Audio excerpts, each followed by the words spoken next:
A chance at redemption stares the Dragons in their face. With 2 days left in the month of June and a chance to improve their record up to 9 wins.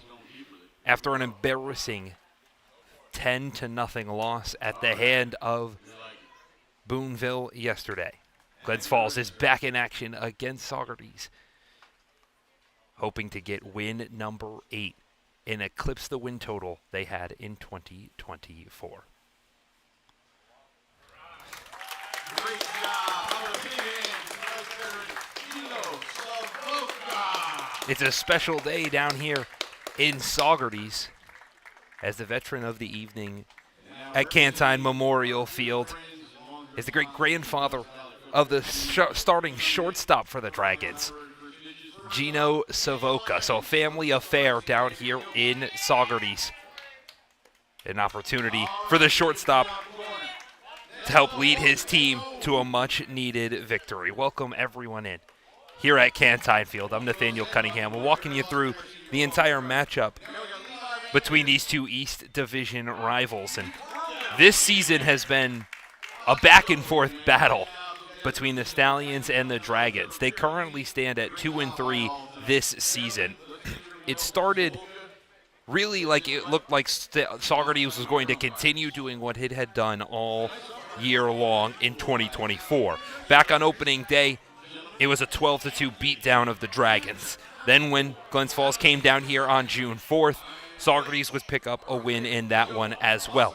But a week later, on June 11th, Glens Falls started to finally find some momentum and picked up its first win in Saugerties in a year and a half and improved the season total to 1-2. Then they were supposed to meet a week after that on June 18th, but the rain unfortunately made it an early end to that one.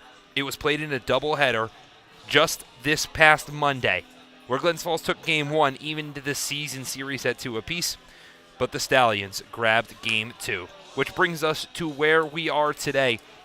And it's an awfully similar matchup, but also a very different matchup as well. The similarities, they start with the starting pitching staff. Dylan Harding is on the mound for the Dragons. It's his first appearance since being named PGCBL Player of the Week, where he went 6 innings, gave up 2 hits, allowed no runs, and was absolutely stellar with his 5 strikeouts in what would go down as a 3-2 victory over Mohawk Valley. That was at home up at East Field. Opposing him on the mound, though, is Andrew Speranza, who was supposed to get the start in that game. Now he gets the start today. So a rematch of the pitching matchup. The difference, we will not see the reigning East Division Player of the Week, Luis Rodriguez, not with the Stallions anymore. So a key piece gone for Saugerties out in center field. A couple of lineup changes for the Stallions, but relatively the same throughout. So we're set for baseball here at Cantine Veteran Memorial Field. Speranza's first pitch is right down the middle for strike 1, and we are underway.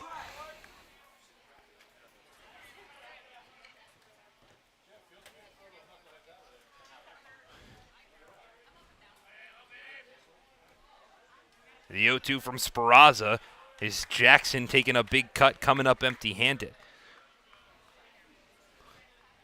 Speranza in 3 appearances so far this year, got a 5.87 ERA. Compare that on the other side to Jackson, who's got a 2.63 batting average, likes to get on base, utilize that speed. He fouls the 0-2 straight back. And although the batting average might not be as high as Jackson's used to in his college numbers, he provides another level of depth defensively, what he's able to do out in center field. The 0-2 runs inside for ball 1.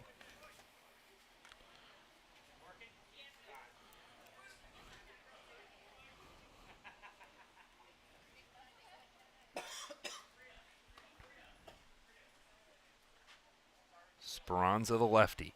The 1-2. Drilled out into left field.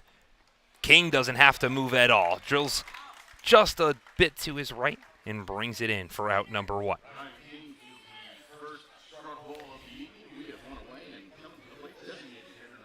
How about we run you through the defense as you saw out in left field. Ryan King make a great play. It's King, Hobbin, Siefkin, and Freitag in the outfield from left to right. On the infield, Kaminsky, Z, Maroney, and Passo over at first. Carroll is behind the dish. In steps the designated hitter in Trent Jenks.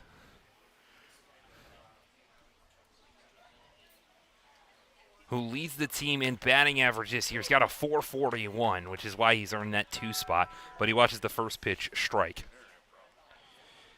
After Jenks, it's Gallagher, Savoca, Figueroa, and Carpier's, Mello, Biller, and then McLaughlin to round out the Dragons lineup.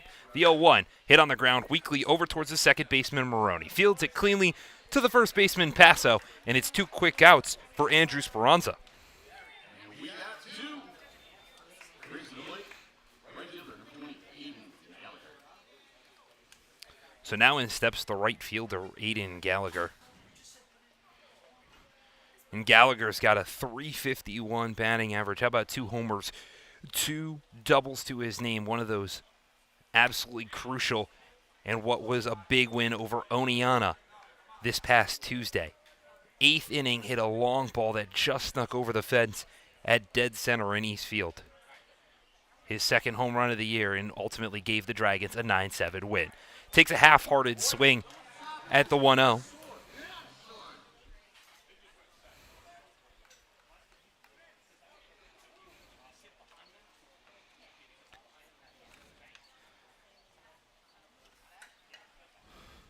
The 1-1 from Gallagher. Hit hard on the ground over towards the shortstop. Z delivers over to Passo cleanly. And it's a 1-2-3 top of the first for Andrew Speranza. Keeps it clean and allows the Stallions offense to come to the plate and hopefully give him some runs.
We're set for the bottom of the first here at Canton Memorial Field. It was a 1-2-3 top half of the inning.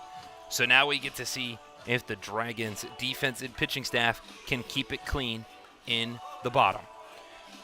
Glens Falls was pretty perfect yesterday through 4 innings. It was the 5th inning where a couple of defensive errors and a couple of hits really proved key. The first pitch is low for ball 1. Dylan Harding, again, getting his first start since being named Player of the Week. First appearance since that stellar 6-inning outing. The 1-0.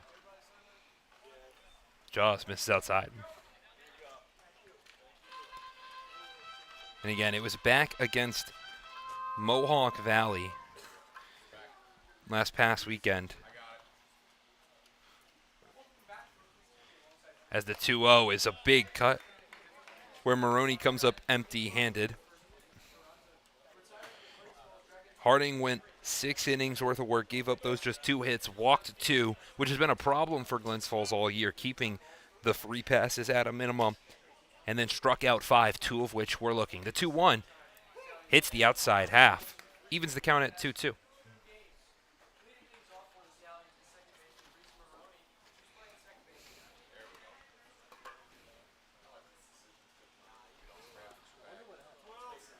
The 2-2 just runs inside, and it's the first full count of the day. He's still the leadoff hitter in Reese Maroney.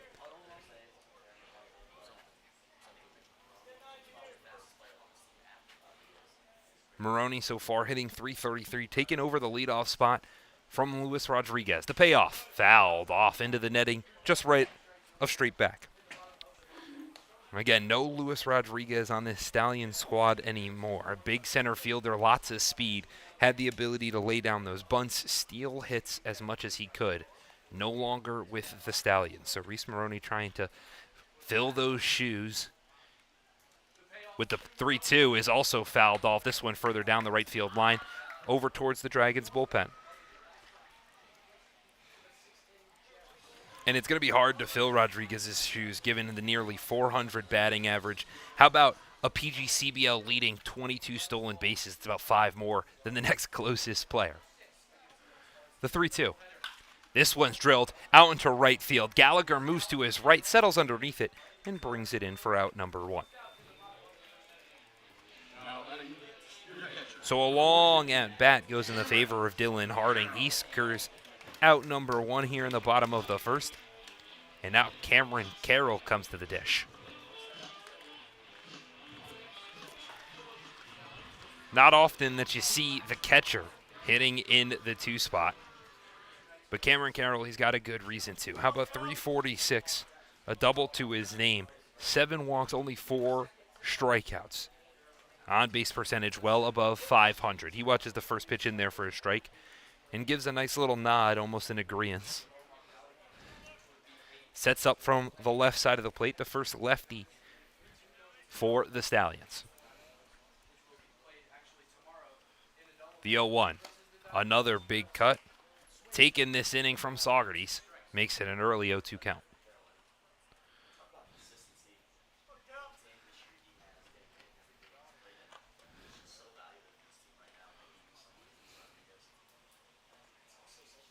Harding coming set. The 0-2. Runs inside and nails Carroll. So after an 0-2 count, Harding runs a little too far inside and hits the second batter of the inning. Puts him on first with the 30-hole hitter Jamie Z set to the plate.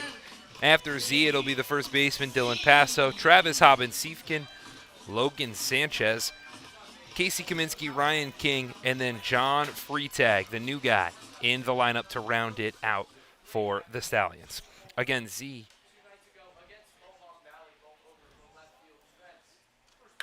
The first pitch that Z sees is over towards Savoca at short. The throw to second, and then the throw to first. Gets both.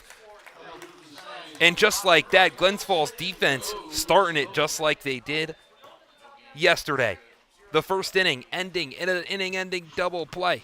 And it stays scoreless through the first inning.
A no-run first inning sets up here in the top of the second. Both teams went down 1, 2, 3. So we've got 4, 5, and 6 started for the Dragons. And a team that, when they win games, they strike within these first 3 innings. However, when they struggle to really find some offense early in the game is when Glens Falls has struggled, especially when they are trying to trail from behind. Gino Savoca's got it started here in the top of the second, takes a big first cut at the first pitch.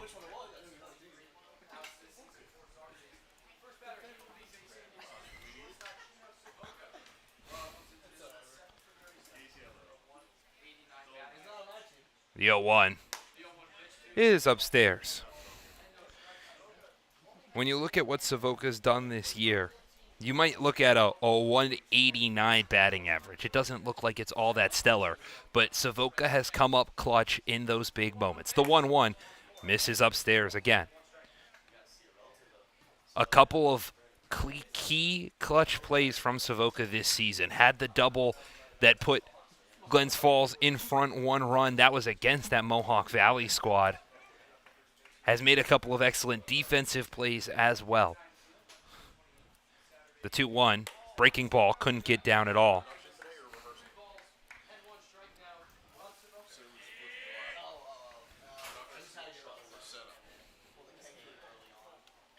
The good part about Savoca's stat line, though, how about 14 walks? That leads the Dragons.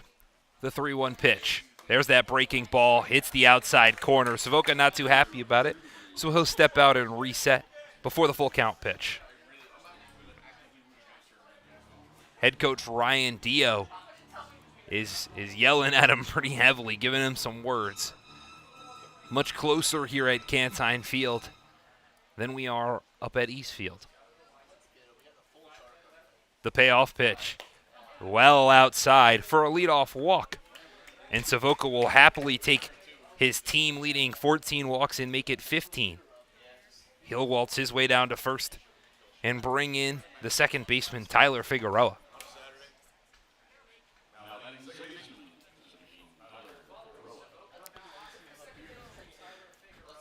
Figueroa, the only player on the Dragons squad to have a double, a triple, and a home run here in 2025. He's first pitch swinging out into right field. The new guy, Freitag, settles under it and brings it in for out number 1.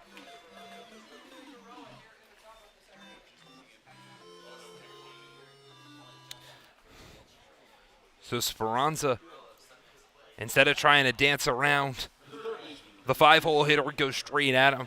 Gets Figueroa swinging on the first pitch, which brings in the third baseman, Joe Carpieres.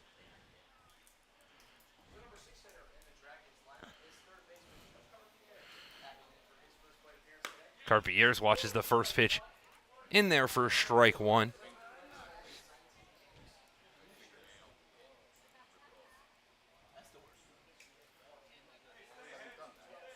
So far this season,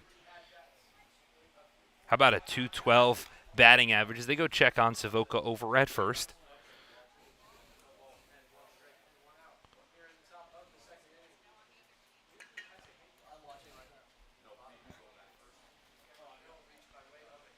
The 0-1 from Speranza's fouled straight back. So now Speranza not trying to be too fancy, get those strikeout numbers up. Still looking for his first one of the day, and he's early got Carpieres in an 0-2 count. Speranza comes set, takes a look at Savoca at first. Looks home, gets the sign, delivers. The 0-2 upstairs.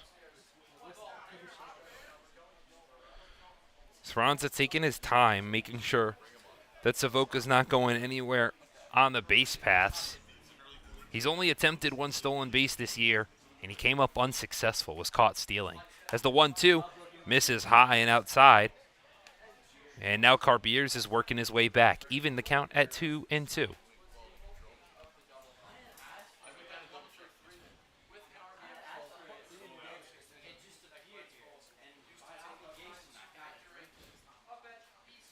The 2-2.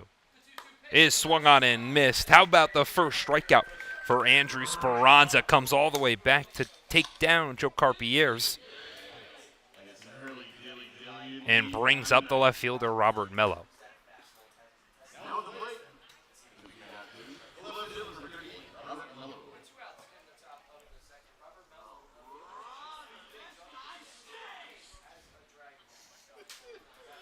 The first pitch to Mello is swung on and missed for strike one.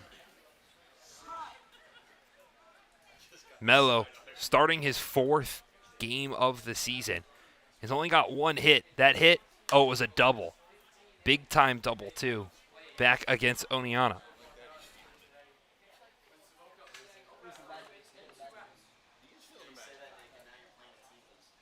Excuse me, that double was yesterday against Boonville, where he had a leadoff double and then couldn't come around to score. The 1-1 is in there for strike 2. Yesterday's contest against Boonville was just 1-2 forget. The Lumberjacks, they left 14 runners on, and still mercy ruled Glens Falls. The 1-2, breaking ball misses too far outside.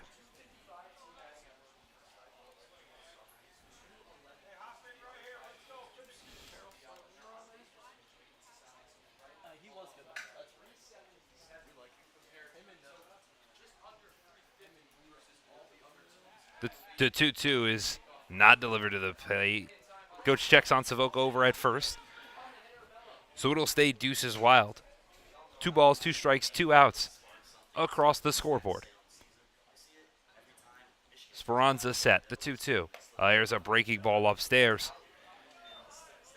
And now a full count for the left fielder, Robert Mello.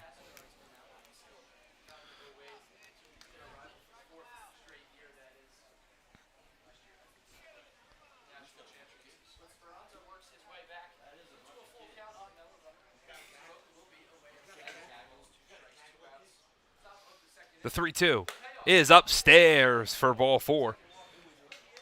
So the first walk for Andrew Speranza puts 2 runners on and brings up the first baseman, Cameron Biller. Biller's been a pretty consistent platoon guy with Jackson Mueller over at first base. Both of them definitely some opposing figures to stand in the box. 6'4", a little over 225 apiece. The first pitch to Biller, runs inside but hits the zone for strike 1.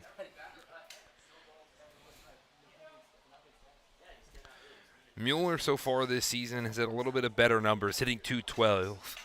Biller down in the 154.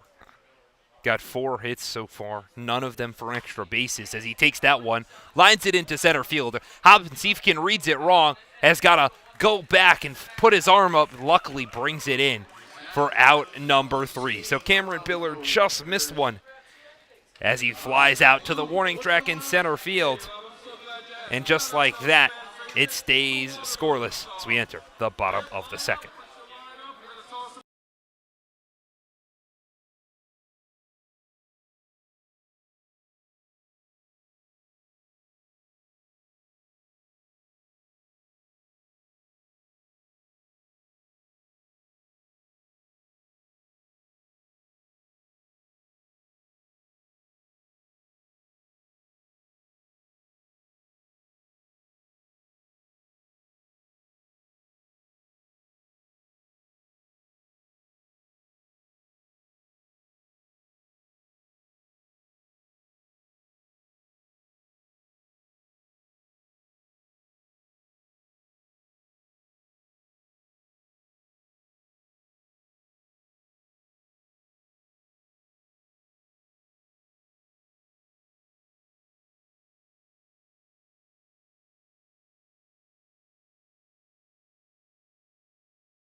We enter the bottom of the second, still scoreless, as the Dragons were close.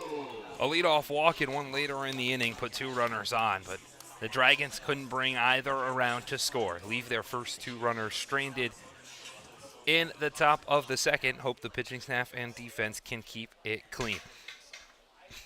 Stepping in to face Dylan Harding for the Stallions is Dylan Passo. He chops it over towards the second baseman Figueroa, throws to Biller at first to get the out. So 1 pitch, 1 out here in the bottom of the second.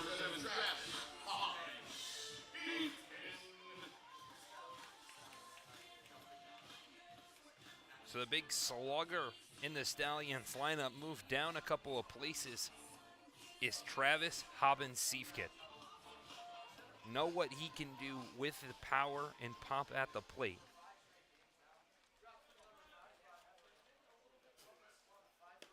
As he watches the first pitch in there for strike 1. Hobbins-Siefkin earlier in the season was really challenging Luis Rodriguez for who is the best player on the Stallions team. Has cooled off over the past week or so as the 0-1 misses low. Still, though, he's got a .313 batting average, 3 doubles, 2 homers to his name. Strikeout numbers have risen just a little bit, though. Got 11 Ks as he takes a big cut at that one, fouls it off just to the right.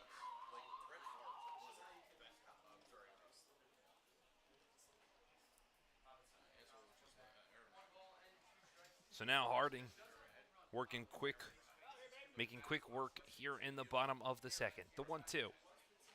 Fouled straight back. And you can see with how intensely Hobbins-Siefkin takes his swings. His sole goal is to send the ball as far as humanly possible.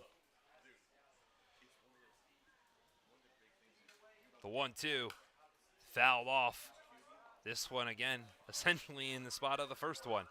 So we'll redo the 1 and 2.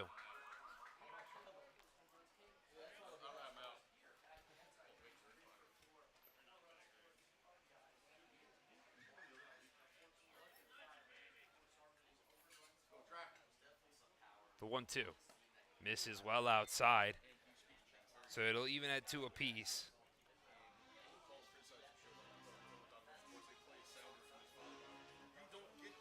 Hobbins-Siefkin working a count. Harding has had to earn a couple of these early outs. The 2-2 again popped off to the right-hand side.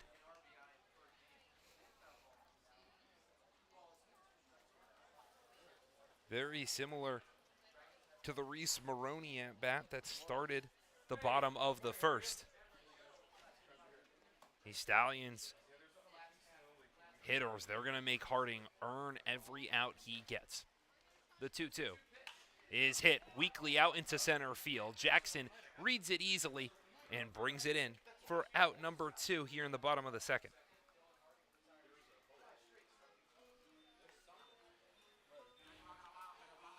So just like that, the designated hitter, Logan Sanchez, will step into the box.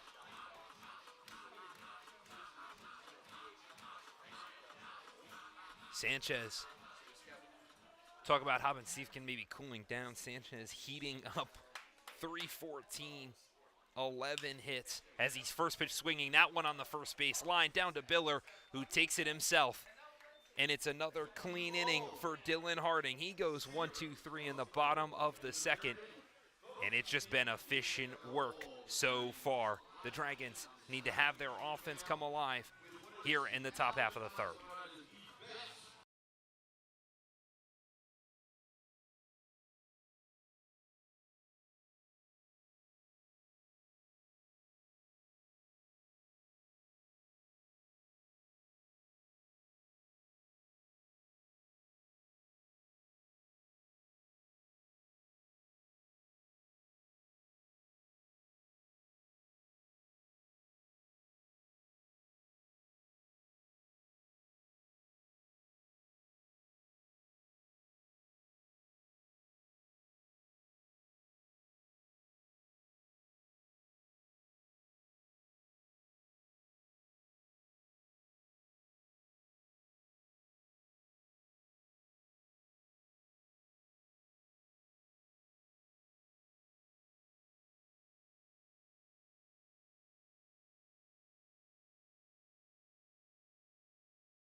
Scoreless through 2.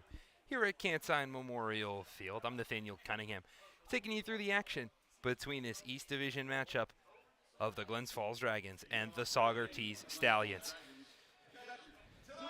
Glens Falls has done an excellent job at keeping Saugerties at bay. Dylan Harding following up that excellent pitching performance with 6 batters up, 6 batters down.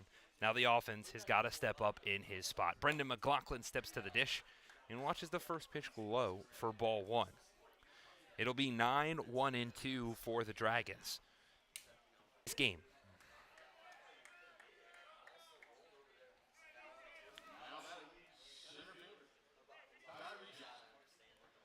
McLaughlin not necessarily known for the wheels on the base paths. Doesn't have a steal attempt.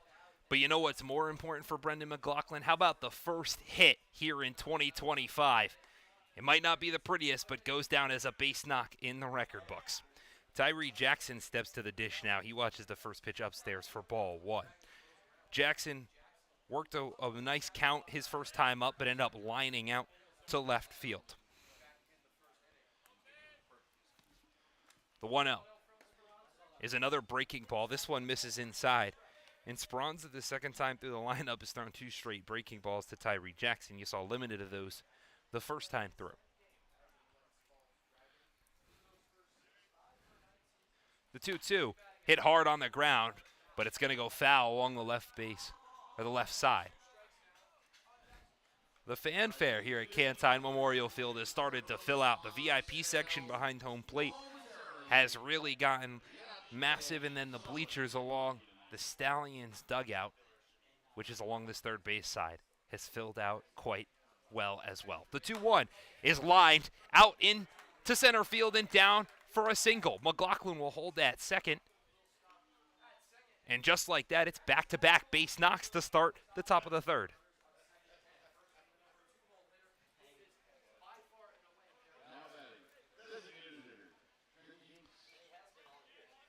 So now in steps the designated hitter, Trent Jenks. And you've got a guy that is 60 points better than anyone else on this Dragon squad in average. But he hasn't put himself in a whole ton of RBI situations. Only he's got 5 so far on the season. That's tied with a bunch of people for third on the team. He watches the first pitch. Breaking ball, get that outside corner.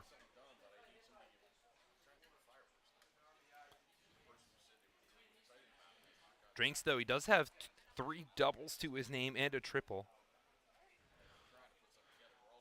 No true long ball. He's got some wheels, too. How about 6 stolen bases to Trent Jenks' names? The 0-1 fouled straight back, and now it's quickly an 0-2 count.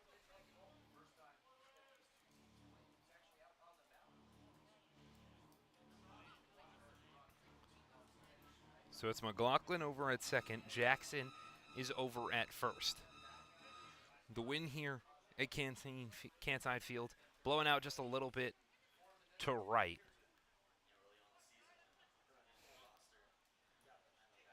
Speranza comes set. The 0-2, breaking ball, hit weakly out towards right field. In comes free tag. He gets underneath it. It's in for out number 1, and none of the runners will advance.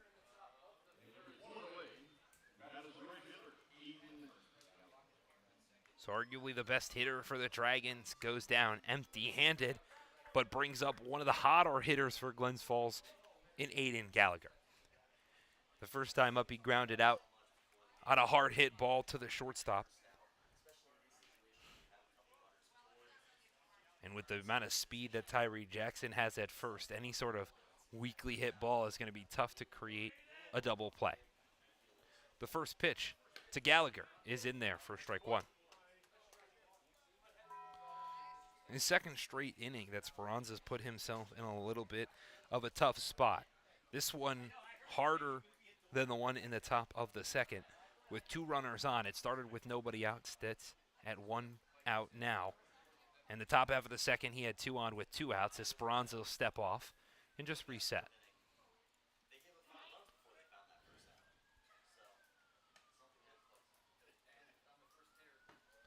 So Speranza, after stepping off, will step back in. take his time, get his sign and come set. Takes a look over at second in the pitch. Is upstairs to even the count at 1 apiece.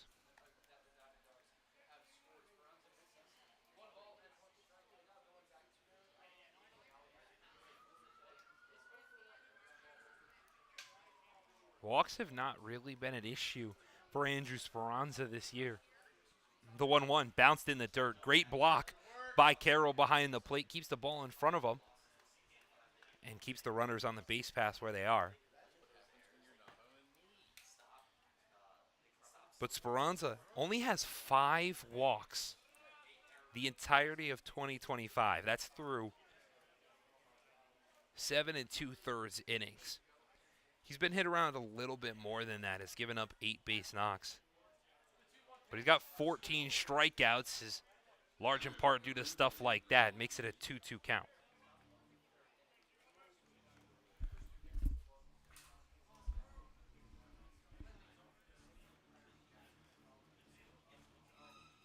So now a big spot for the right fielder, Aiden Gallagher.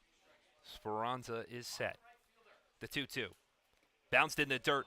Just gets away from Carroll, but not far enough to allow the runners to advance.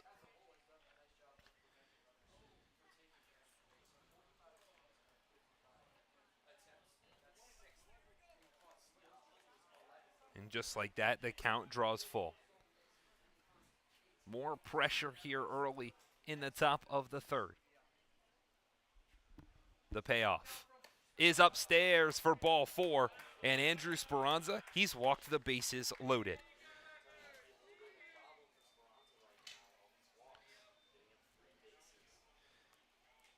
That's his 3rd walk of the day. That's 3 walks. He had 5 walks in 3 appearances coming into today. So those numbers not looking all too pretty for Andrew Speranza, with the lefty and Gino Savoca coming to the dish. And we know what Savoca likes to do in clutch time moments.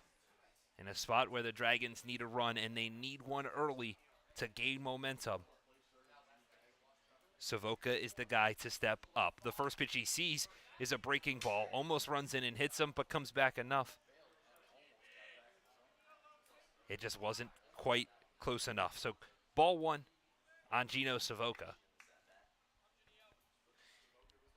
He's got the bases juiced. And the 1-0, he chops on the ground over towards the first baseman, Passo. The throw home is in time. A bang-bang play at the plate was excellently made from the first baseman, Dylan Passo. Threw it home and makes a very important out number 2 for Saugerties to bring in Tyler Figueroa.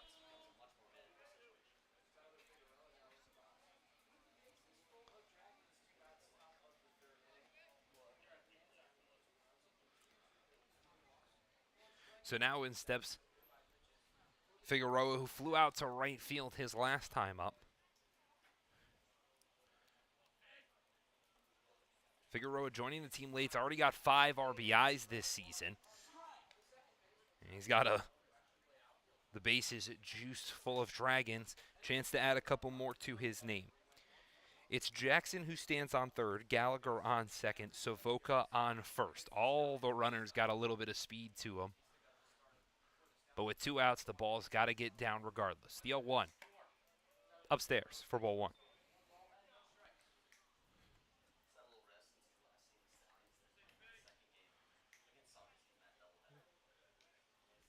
So Speranza takes his time, but often gets the ball, quickly gets set on the mound, and then will just avidly wait before going. The 1-1 outside for ball 2.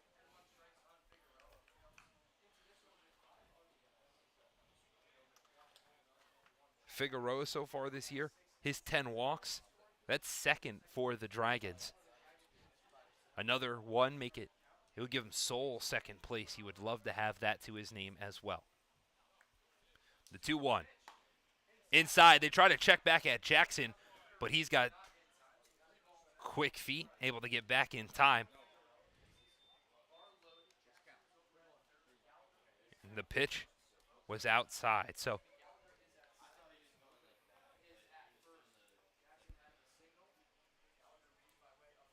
now the 3-1 count to Tyler Figueroa. Speranza comes set, takes a quick look at Jackson at third. The 3-1 pitch hits the inside corner. Figueroa thought it was ball 4. And so now, just like that, the full count is set.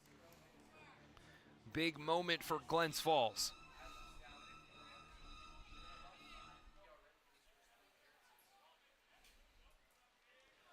Speranza comes set. The 3-2 pitch. Swung on and missed for strike 3. Tyler Figueroa swings at ball 4. And just like that, the bases get stranded. Glens Falls with a prime opportunity comes up empty-handed. And now their pitching and defense has got to continue to be stellar.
The Dragons leave the bases loaded.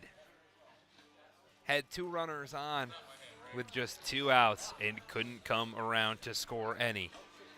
They've already left 5 runners on the base paths through 3 innings.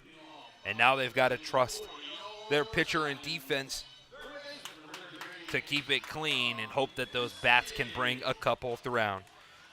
Good reason, though, if the offense is going to slug it or struggle through those first 3 innings, to trust Dylan Harding, who has seen 6 hitters and set them all down.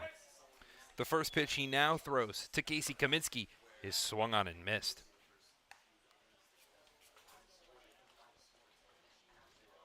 Kaminsky so far this year, one of the few players for the Stallions that's struggling at the plate, hitting 193, even though he's played 17 games this season for the Stallions.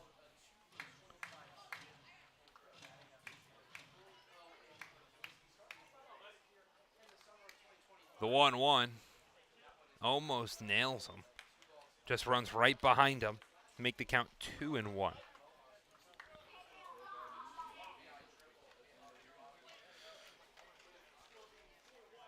Kaminsky's had a whole ton of at-bats here in 2025. He's 11 for 57, 2 doubles and a triple to his name. As he weakly hits that one back to Harding on the mound. The throw over to Biller at first gets Kaminsky, and it's 7 up, 7 down.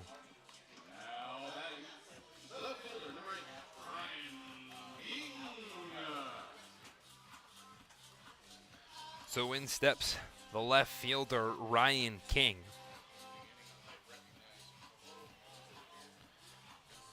King, a newer member to the Stallions as well. Hitting .286 so far this year. He's 4 for 14 through the 5 games that he's played. The first pitch that he sees runs up inside, almost hits him.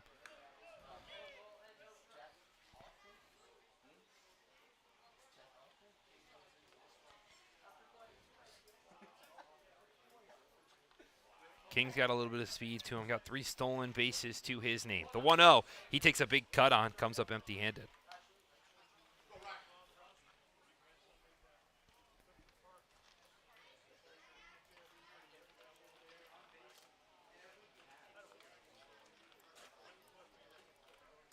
The 1-1. Drilled that one out to left field. Mello goes back at the wall, off the top of the fence. And it's an easy stand-up double for Ryan King. First hit of the day for the Stallions. Puts a runner in scoring position with 1 out.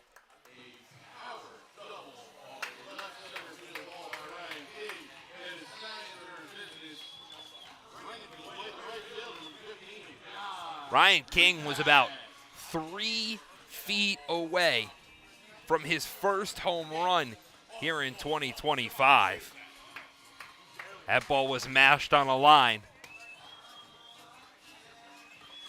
As now the 9-hole hitter, John Freitag, will step into the plate.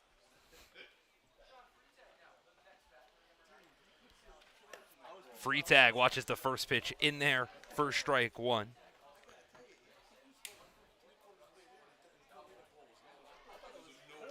Freitag just finishing up his freshman year over at Villanova. And he's playing in just his 3rd game of the summer for the Stallions.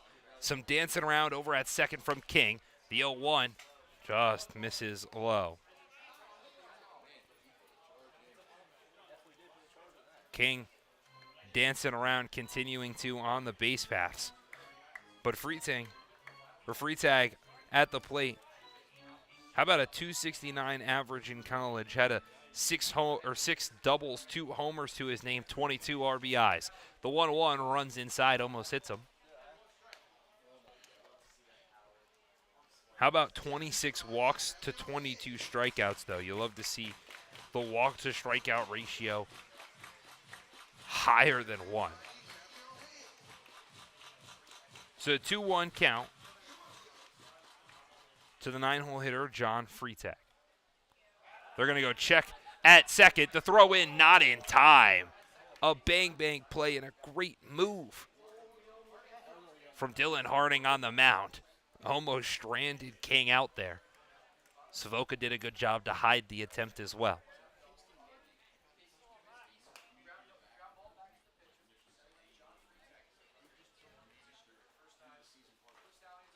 The 2-1 from Harding. Chopped foul off Freitag's right leg. So he's going to walk around, has a couple of words for the home plate umpire. Grabs the dirt, and will set up a 2-2 count.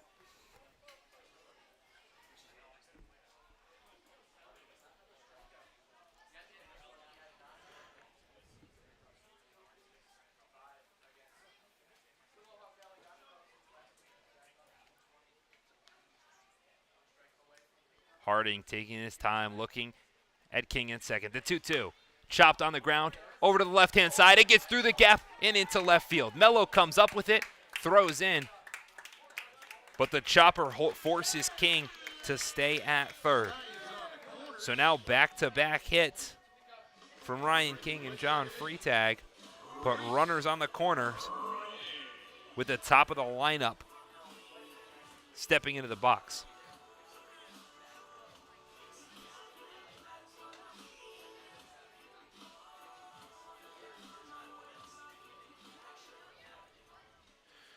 It's Reese Maroney stepping into the box. Maroney flew out to right field his first time up. Does that again. It brings in the first run of the day. The first pitch he sees is high for ball 1.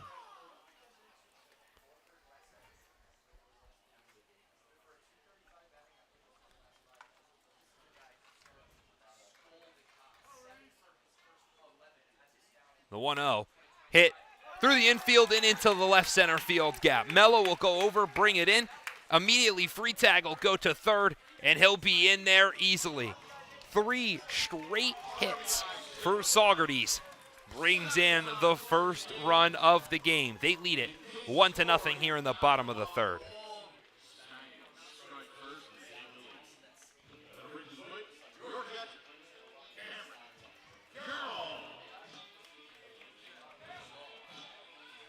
So free tag with heads up base running goes first to third on the single, just to the left of Robert Mello in left field. And now the Stallions, they strike first.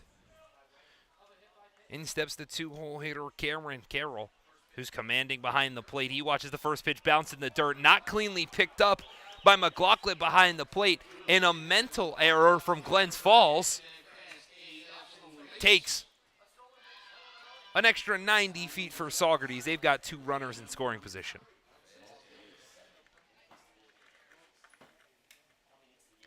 And it's another mental mistake that Glens Falls is making, and a time when they can't make those small, tiny mistakes. And it's another one that's going to go down thanks to the catcher. Catcher and third base have been the premier positions that you might say are problem positions for the Dragons. A rotation of players behind the dish and then a rotation of errors over at the hot corner. The 1-0 gets in there for strike 1. Either way, Saugerties now stands with a runner on second and a runner on third with only 1 out here in the bottom of the third. 1 run has already come around to score.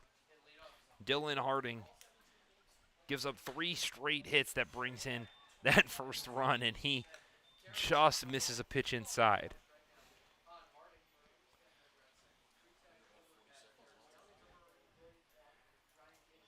And the biggest question for Glens Falls is, can they limit the damage? The 2-1 hit weakly foul off to the right-hand side. Very rarely does Glens Falls give up just 1-run innings or 2-run innings, something that's manageable where they can come back and their offense can pick up the slack. Instead, it's usually large deficits that they give up. 4 runs they gave up in an inning to Oneonta. How about 5 runs to the Stallions in the doubleheader?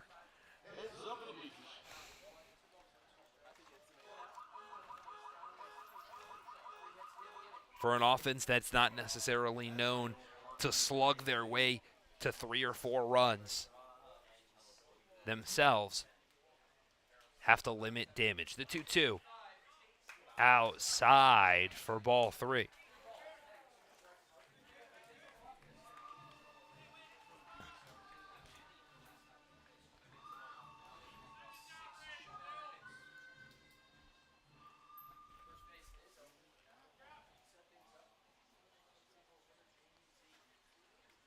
The 3-2 runs inside and nails him. Hits Cameron Carroll for the second time today and does so again in a 2-strike count. So now the bases are going to be loaded, and Joe Carpieres is over to have a conversation with Dylan Harding. And now all of a sudden out comes Brendan McLaughlin to join in on the talk.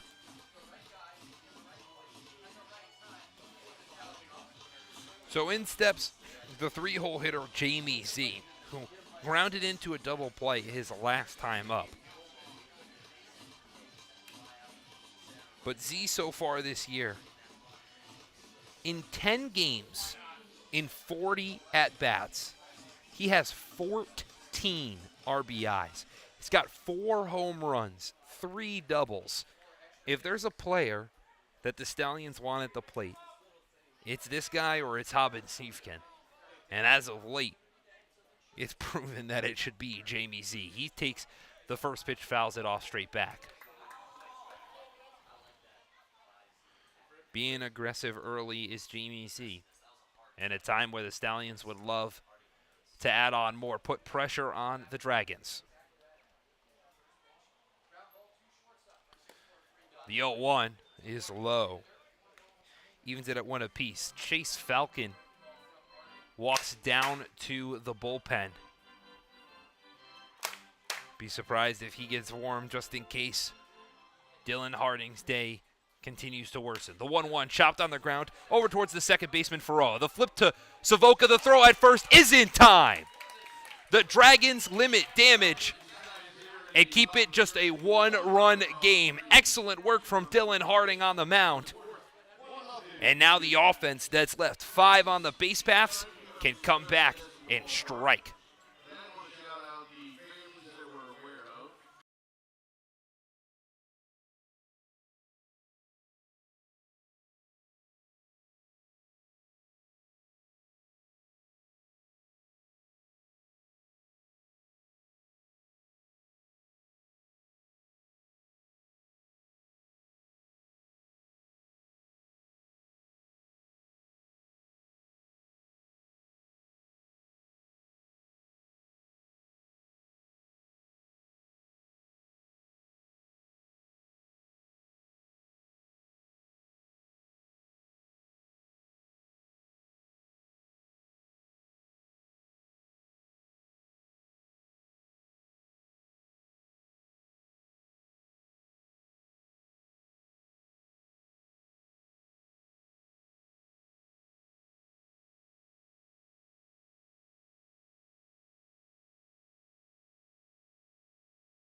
It's a 1-0 ball game here in the top of the 4th.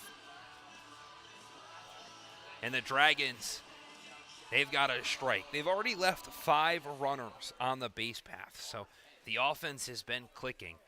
Now it's just got to find a way to bring a couple around to score. Joe Carpier's is going to lead it off for the Dragons. And it'll be 6, 7, and 8 throughout. Carpier's went down swinging his first time up. Takes the first pitch in there for strike 1. The bullpen just started warming up, though, so imagine that Harding will go back out for the bottom of the 4th. Speranza came set, but stepped off as he gets ready for the 0-2.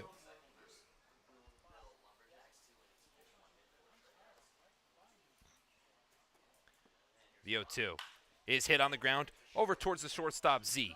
The throw over to Paso at first. Gets Carpier's by a couple of steps and makes it out number 1 here in the top of the 4th.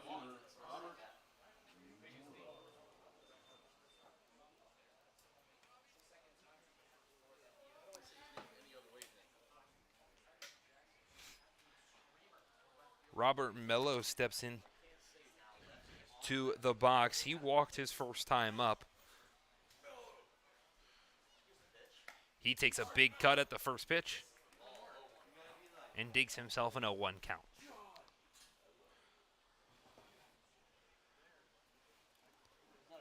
Speranza again working quickly, taking the time though. 1-0-1 is popped out to center field. Haben-Siefken gets underneath it and brings it in a couple feet shy of the warning track for out number 2. Haben-Siefken out in center field getting work with Luis Rodriguez no longer on this Stallions squad. As Cameron Biller comes to the plate, he had a ball that was hit also to the warning track in center field. It gave Haben-Siefken some trouble, and had it got down, the Dragons, they would have been the team that actually struck first. Biller watches the first pitch low.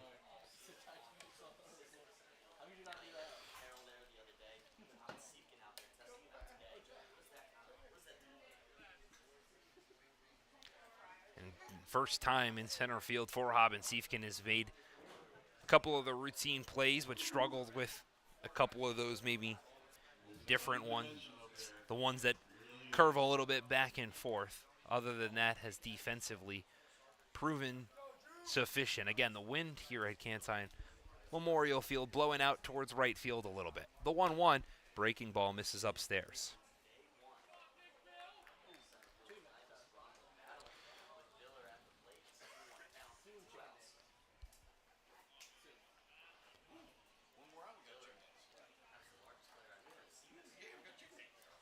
The 2-1. He takes a big cut at a pitch at his neck. Biller not at all happy that he even attempted at that pitch.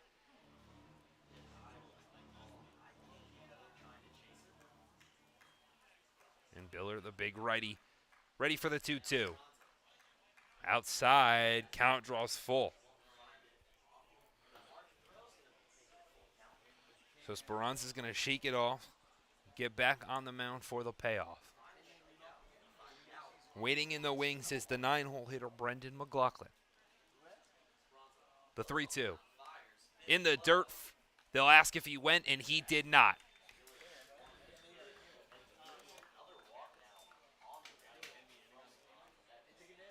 So just like that, it's 4 walks today for Speranza. He is one shy of tying how many he had for the season.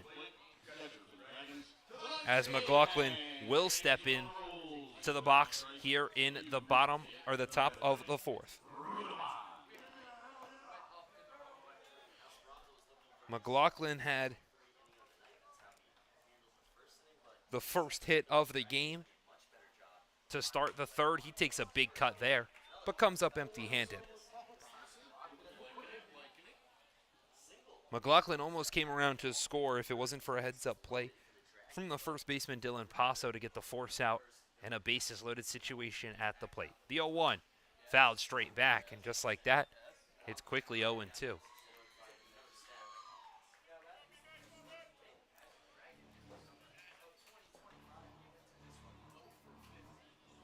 McLaughlin again, that hit that he got back in the 3rd, first hit of 2025.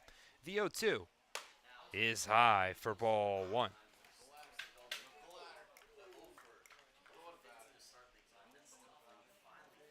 McLaughlin arguably been the best defensive backstop, but obviously just getting that first hit has struggled offensively. The 1-2 bounces in the dirt. And now the offensive mind of Brendan McLaughlin, that stress of not having a hit gone. Has 3 walks this season to his name.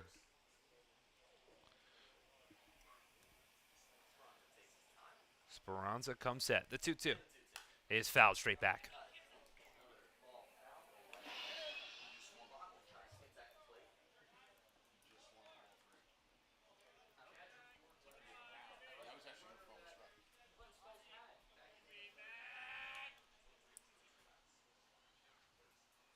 Movement over at first, the 2-2. Again, weakly hit. This one will stay in the direction of Passo, who brings it in for out number 3. The Dragons, they strand another runner on the base path. That's 6 this game in 4 innings. They still trail it 1-0 as we head to the bottom of the 4th.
Dylan Harding back on the mound.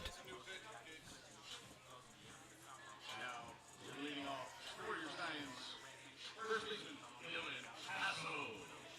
For the Dragons. Harding hit around a little bit back in the fourth.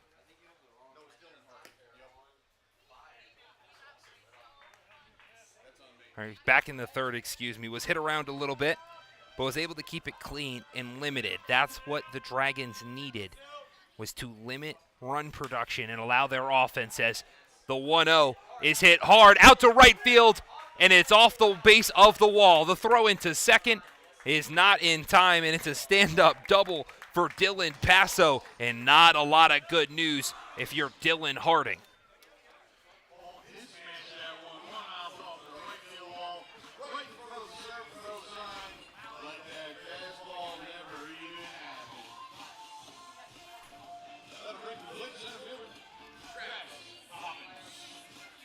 Ryan King was the one who had the double with 1 out in the bottom of the third. Saugerties came around to score a run, and it took a lot from the Dragons to keep it clean there in the bottom of the third. Now they've got a leadoff double with a dangerous bat and Travis Hobbins-Siefken at the plate.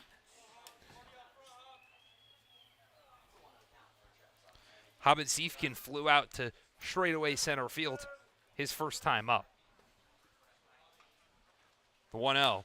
He hits on the ground over towards the shortstop Savoca. Off his chest, the throw to first is in time. So Hobbins-Siefken will still advance Passo over to third. But Savoca, who's made a couple of mistakes over the last couple days, excellent at keeping and staying with that ball, taking it off the chest and delivering a strike to Cameron Biller for out number 1.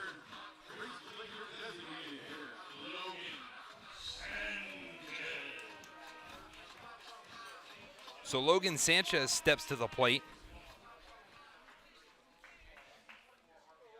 He grounded out over towards the first baseman, Biller, his first time up. He's first pitch swinging. That one just foul off to the right-hand side. The infield for Glens Falls now coming in.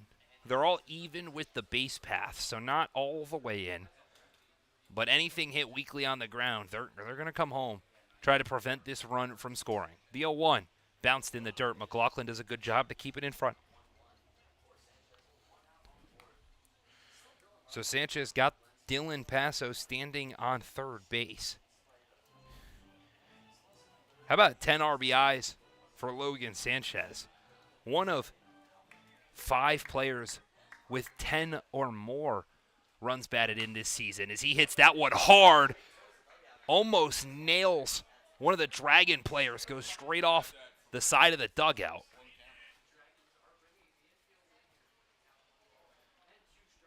Had some pace off to the right side. And a loud strike 2 for Dylan Harding. The 1-2 bounced in the dirt. McLaughlin does another excellent job to keep that in front.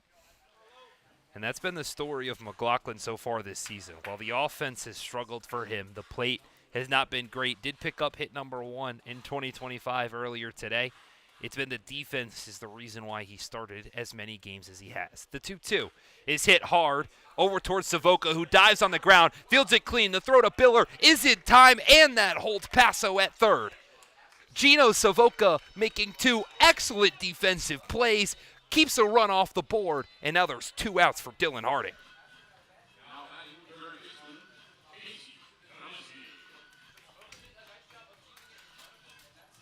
Savoca has proven he can make plays offensively and make plays defensively when needed. And just like that, there's 2 outs, and the Dragons can strand a runner at third. Casey Kaminsky steps to the box. He watches the first pitch ball. Kaminsky chopped one back to Harding his first time up. That was back in the third. So Harding retired the first 7 batters of the game. Since then, it's been a little bit of a different story as the 1-0 is hit out to right field, but it's brought in by Gallagher on the line. So despite the leadoff double from Dylan Passo. Dylan Harding keeps it clean. And the Dragons, they're still in it. It's just a one-run game as we head to the 5th inning here at Cantine Memorial Field.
Welcome back to Cantine Memorial Field here in Saugerties, New York. Andrew Speranza, the starter for Saugerties, his day has come to a close. After 4 innings of work, he gave up just 2 hits, walked 4, but struck out 2. More importantly, allowing 0 runs. That's what allowed the Stallions to have this 1-0 lead. Taking over for him is the new pitcher, Anthony Umhe. In his first appearance here in 2025, he's got to face the top of the lineup in Tyree Jackson. The first pitch he throws is inside for ball 1.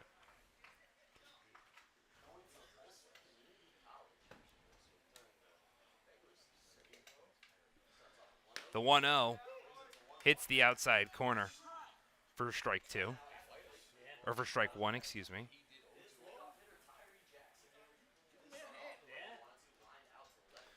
The 1-1 fouled off weakly.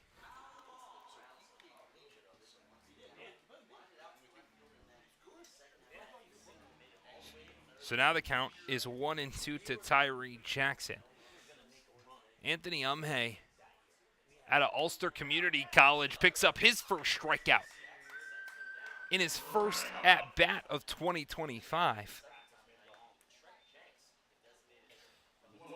Sits down Tyree Jackson and brings up Trent Jenks.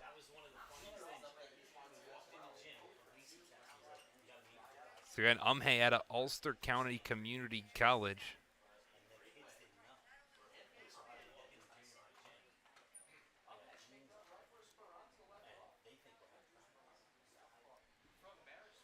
The first pitch he throws to Trent Jenks is in there for strike 1.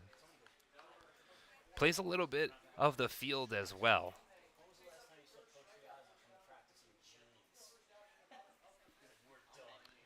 The 0-1 misses just outside, evens the count at 1 apiece.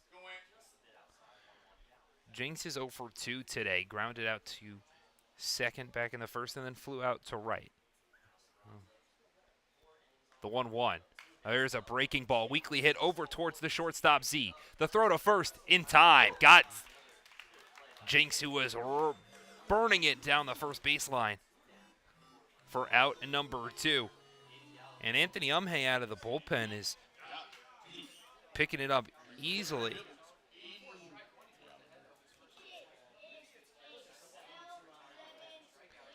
So now in steps the right fielder, Eden Gallagher. He's 0 for 1 today, has a walk back in the third as he fouls the first pitch straight back.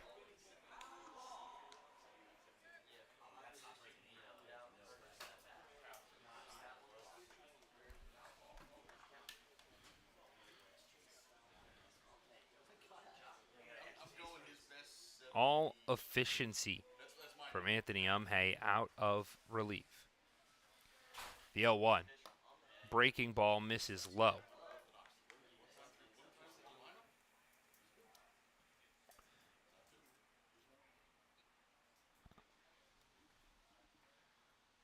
The 1-1. Bounced in the dirt. Makes the count 2-1. That was pitch number 10 for Umhay, and he's already got 2 outs. Been essentially incredible in his first appearance here in 2025. The 2-1. In there for strike 2, and evens the count.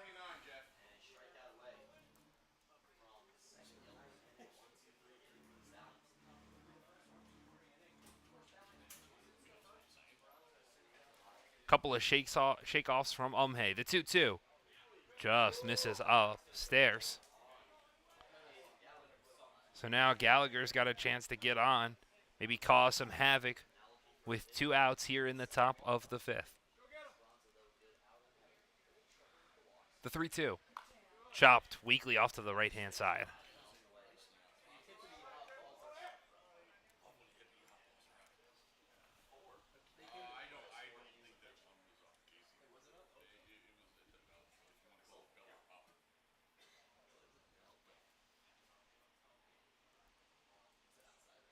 Now the 3-2 is hit high into shallow center field. Hobbit Siefkin coming in, dives but can't make it. Gallagher up to second as he slides in standing up. And Hobbit Siefkin, his first game out in center, has got a tough play to make. Can't quite corral it. And Gallagher will be the beneficiary. He picks up his double and puts a runner in scoring position with 2 outs here in the top of the 5th.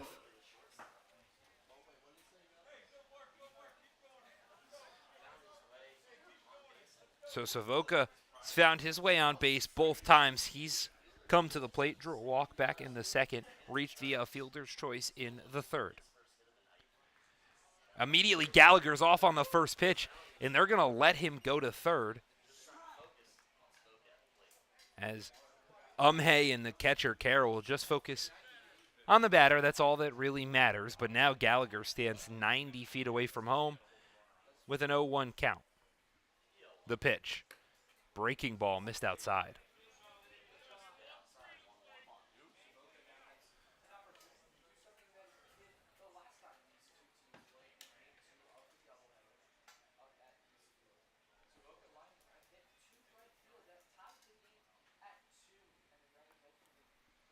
The 1-1 to Savoca is hit out into center field. Hobbin Siefkin's got to move a little to his right, but brings it in. And the Dragons, they strand another runner 90 feet from home. That's 4 straight innings where the Dragons have had a runner on third, and they haven't scored anything. It's still 1-0 Stallions.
Still 1-run deficit for Glens Falls as we enter the halfway point in today's game. It's the bottom of the 5th here in Saugerties, New York.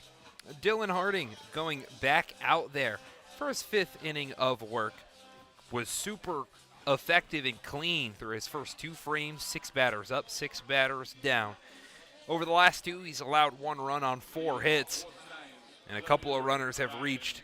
He's hit a pair of batters as well. But now he's got to face the 8, 9, and top of this Saugerties lineup. And it's going to be effective as he tries to keep it clean again. Throws the first pitch strike to Ryan King. King had that loud double back in the 3rd, where he was about 3-ish feet away from his first long ball of the season. He came around to score as the sole run in today's contest. The 1-1 hit hard on the ground, foul along the 3rd base line.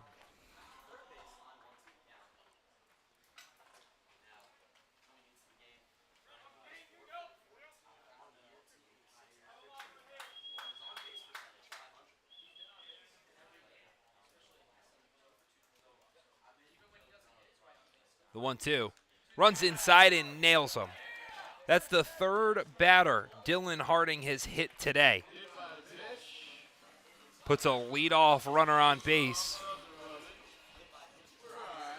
with the 9-hole hitter John Freitag coming into the box. The lefty right fielder had a single back in the 3rd. That allowed King to get to 3rd. And then Freitag also showed off the defensive ability, or the base running ability, going 1st to 3rd on the Reese Maroney single. The first pitch he sees is hit on the ground over to Savoca at short. The flip to 2nd, then the throw to 1st is in time. An excellent play from Savoca to Figueroa and to Biller. How about the 3rd double play of the game? And now it's a clean slate for Dylan Harding here in the bottom of the 5th.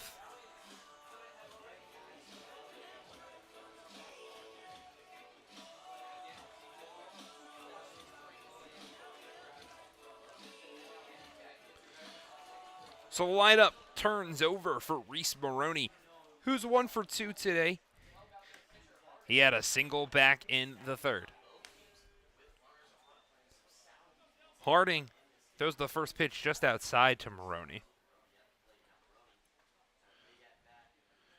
Maroney's also got a stolen base to his name today, as the 1-0 is right down Broadway.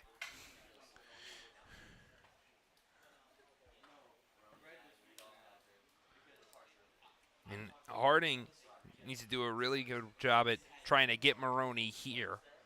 The 1-1 bounces in the dirt. Large in part to Cameron Carroll, who stands on deck. The catcher has been hit twice today. Granted, nothing has come from it because he's been the bad part of 2 double plays from Jamie Z.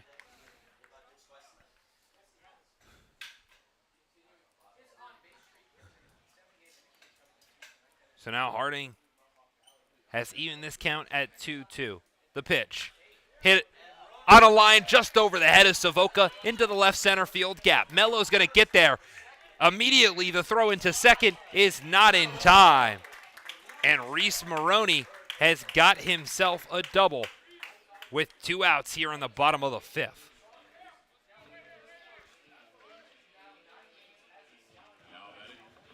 His 2nd base hit of the day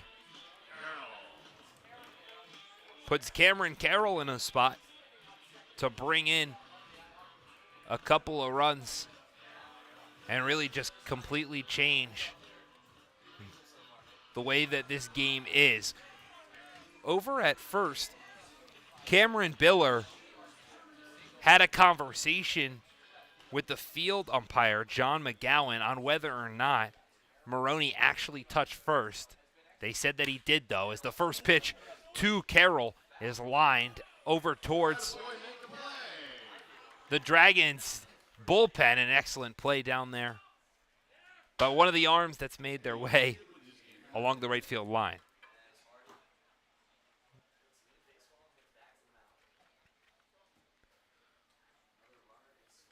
So Carroll so far this year has got a runner in scoring position, only 5 RBIs, as the 0-1 that he sees is outside. But Maroney, how about his 3rd double of the season? Gives him a good spot for the Stallions to add insurance. The 1-1 to Carroll is in there for strike 2.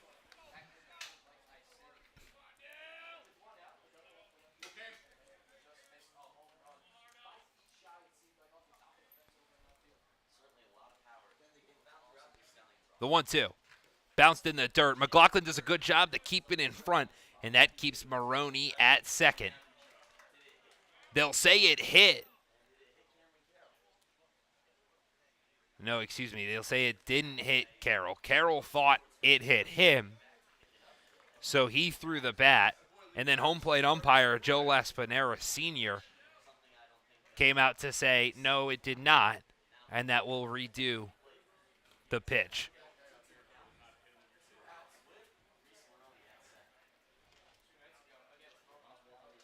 So now it's interesting because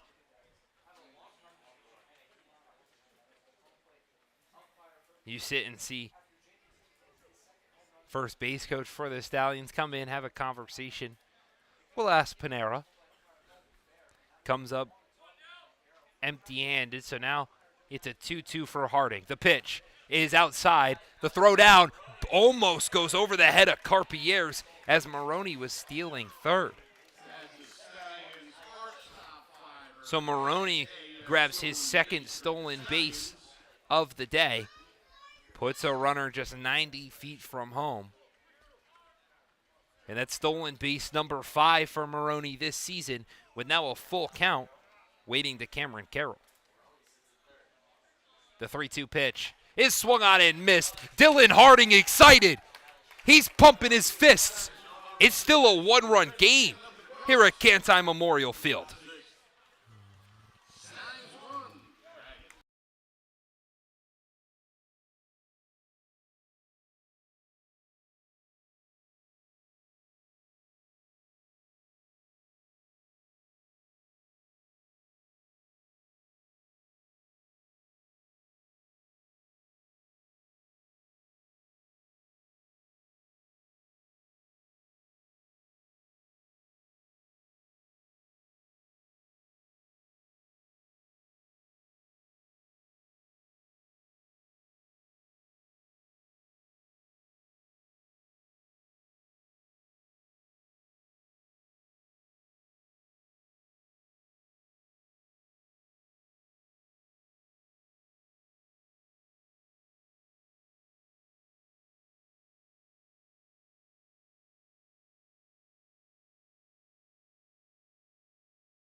It's still a 1-0 game in Glens Falls.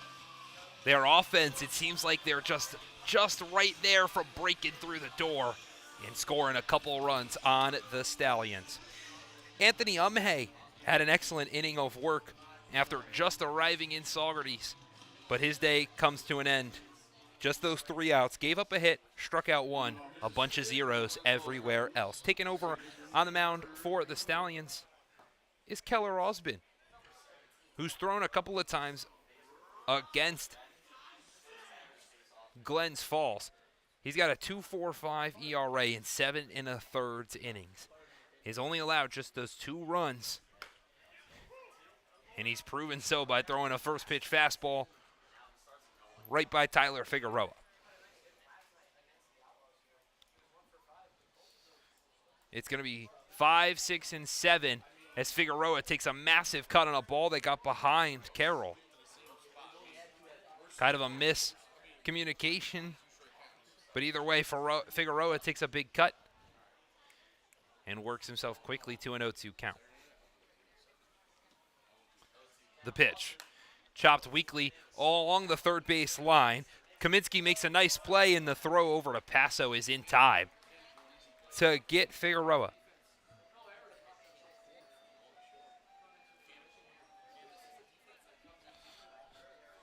So now, in steps the third baseman, Joe Carpieres. He's 0 for 2 today. Has got a strikeout and grounded out to short.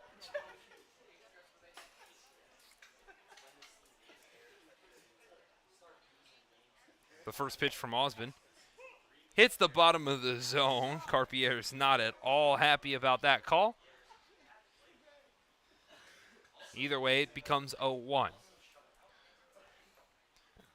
The 0-1 chopped foul straight back off home plate.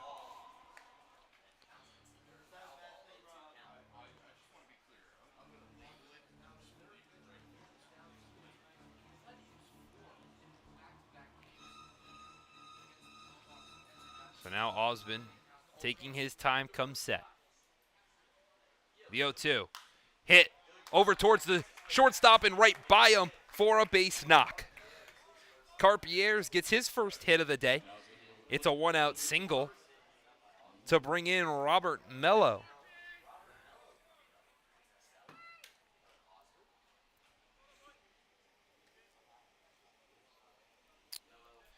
Mello so far today 0 for 1, drew a walk back in the second, but was left on first.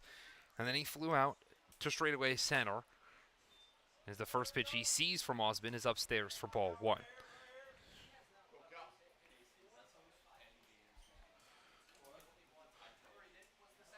It's just the third appearance for Osmond so far as he gets Mello taking a big cut there, coming up empty-handed.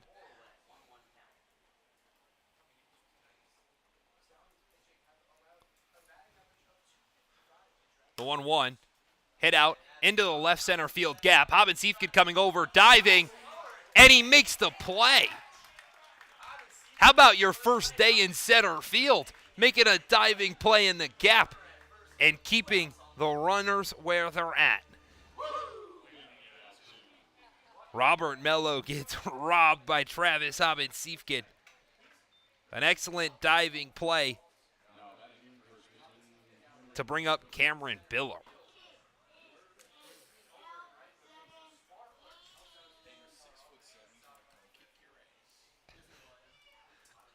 The first pitch to Cameron Biller bounces in the dirt, just gets away from Carroll, but keeps it in front. There's not many people that can make Cameron Biller feel small. Standing at 6'5", towers well over most folks as the 1-0 is outside for ball 2.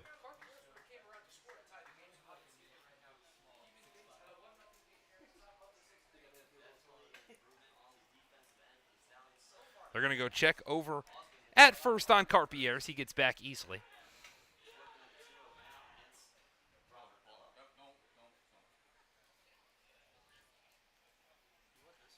We see assistant coach Riley Orr going down towards the Dragons bullpen. The 2-0 to Biller hits the bottom of the zone for strike 1.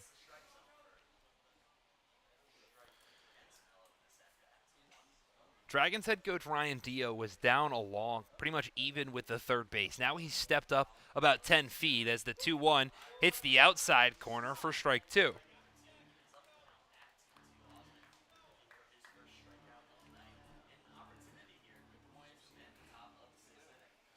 The 2-2 chopped weakly on the ground over to Z at short. The flip to second is in time to get the lead runner and strand another. The Dragons have stranded 8. 8 runners through 6 innings. And they still don't have a run. The pitching and defense has got to keep it where it's at as we head to the bottom of the 6th.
We are set for the bottom of the 6th here at Cantine Memorial Field in Saugerties, New York.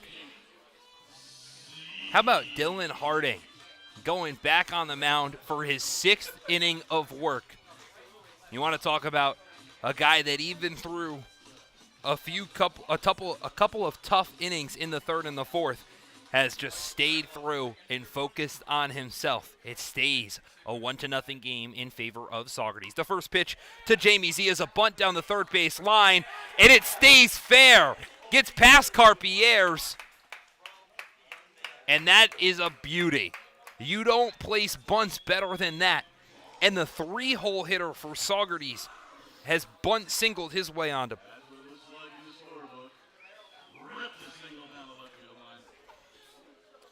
That's Z's first hit of the game, and now that brings up Dylan Passo.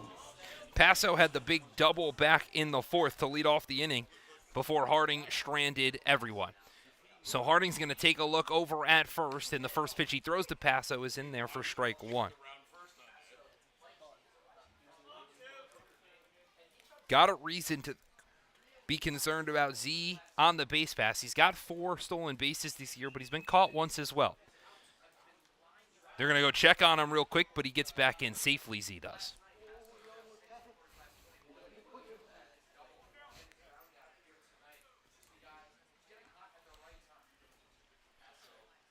The 0-1, faked runner on the move, and this one's going to get well foul out of play over towards the Stallions bullpen.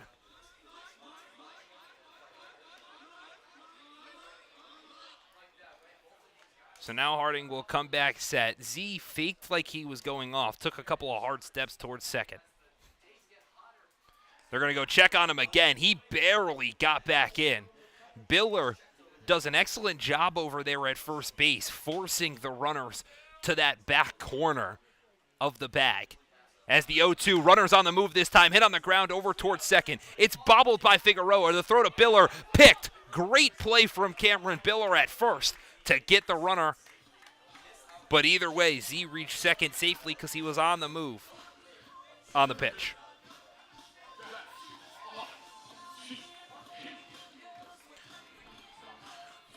So an excellent play from Cameron Biller along the first base line. Gets the first out of the inning, but a runner has advanced into scoring position with the slugger of Travis Hobbins-Siefken at the plate.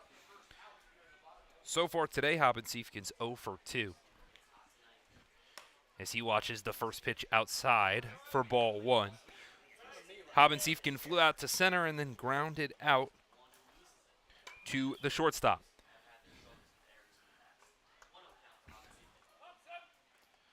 So Harding coming set, taking a look at Z at second. Takes a second and the 1-0. This one's hit out into right field. Gallagher moves to his right, brings it in. Z's going to tag on the throw. Gallagher, what a throw just offline. It wasn't going to be in time anyways, but it was still an incredible one-hopped throw from Gallagher, about 10 feet short of the warning track. So Havensiefken flies out to right field for out number 2, but the Stallions now have a runner just 90 feet from home with the designated hitter Logan Sanchez coming to the plate. Sanchez so far today also 0 for 2, has grounded out twice. Once over to the first baseman Cameron Biller and once to Gino Savoca, who stands at short. The first pitch to Sanchez pops up, off foul into right territory. A bunch of players come and convene, and it's Harding off the mound who makes the play. Some pitcher athleticism from the Dragons. Dylan Harding has been stellar through 6, yet the Dragons' offense can't come through.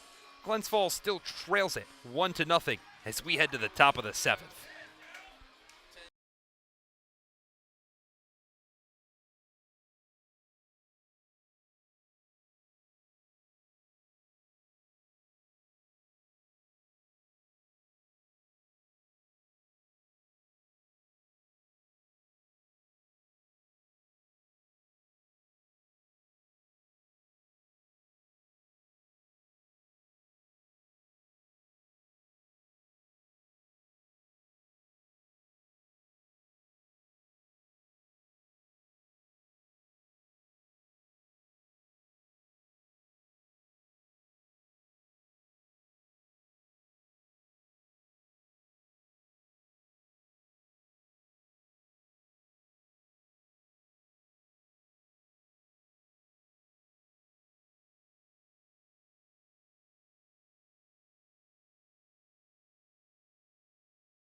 We're back at Cantine Memorial Field here in Saugerties, New York. It's still a 1-0 game in favor of the Stallions.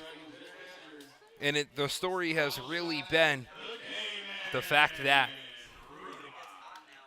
Glens Falls offense has left 8 runners on base, and they've got to go and get Keller Osmond, who pitched stellar back in the first game of the doubleheader on Monday. Osmond threw 4 innings in that game, gave up just 2 hits, allowed a run, walked 2, and struck out 5. He was set to get the win before Gregory Bruno came in and in his inning of work gave up 4 runs. So the Dragons got to get to Keller Osmond, and that'll certainly help. First pitch to Brendan McLaughlin is his second hit of 2025. It's a single into center field, and he's got a leadoff runner on. How about Brendan McLaughlin have a day? 2 for 3 so far, 2 singles to his name. The lineup turns over. And the Dragons, they're trying to get some sort of offense loaded here late in today's game. The first pitch to Tyree Jackson bounces in the dirt. Carroll keeps it in front. Normally the 6th inning is where Glens Falls really has kind of their field day with things. They'd scored 11 runs in the 6th inning alone over their last 4 games. The 1-0 to Jackson's fouled off, just off to the right. So the 6th inning usually is where Glens Falls comes alive, but maybe it's the 7th to today's game here at Cantine Field. The 1-1 popped up a mile high off into foul territory along the left-hand side. Over goes the third baseman Kaminsky, but it bounces in the bleachers for a high but foul, strike 2. Jackson today's 1 for 3, had a single back in the third, struck out back in the fifth. Since taking over the leadoff spot, though, Jackson has been stellar. Just controlling that position and controlling center as the 1-2 is flown down into the Dragons bullpen, but a missed play from the bullpen catcher.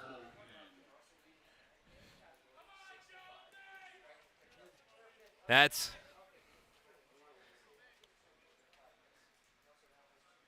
number 14, Ryan Jones, out there in the bullpen. Couldn't make that play. As the 1-2 to Jackson, he fouls it straight back. He's going to fight.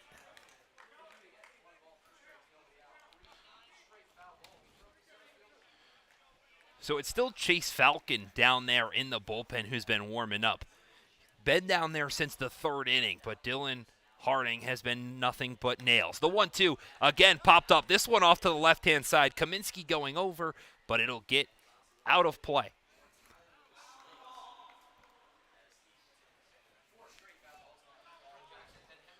It's been a pitcher's duel here in Saugerties. 11 combined hits from both teams as we're through 6 innings of work. Only 1 run allowed. The 1-2, this one blasted down towards the Saugerties bullpen, but lands foul. And Jackson, he tells Keller Osmond, if you want this out, you've got to earn it.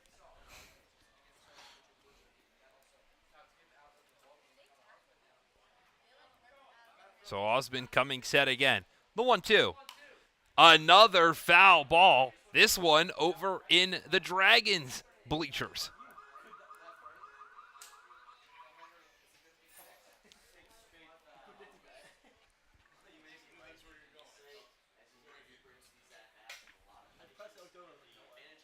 They're going to go check over at first this time to McLaughlin.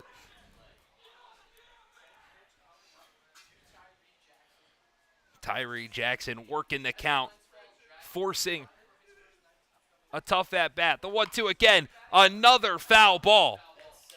7 straight foul balls for Tyree Jackson. We've got double-digit pitches in this at-bat.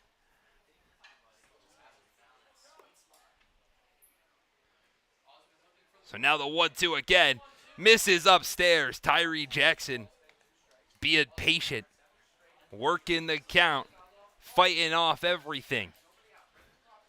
This 2-2 count, we're ready for pitch number 12. Osmond delivers. Popped up. This one will stay in fair territory. Kaminsky settles underneath it in foul territory, loses it, and it lands fair. McLaughlin will advance to second, and Kaminsky just lost it in the night sky. The wind that's blowing out to right field pushed it from foul territory back into fair, and Tyree Jackson picks up or advances to first on the E5 from Casey Kaminsky.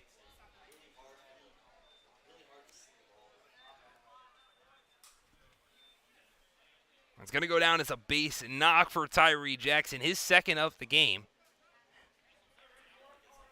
And sometimes they say it's better to be lucky than it is to be good. The Dragons, they've got 2 runners on with nobody out here in the top of the 7th. The first pitch to Trent Jenks is in there for strike 1.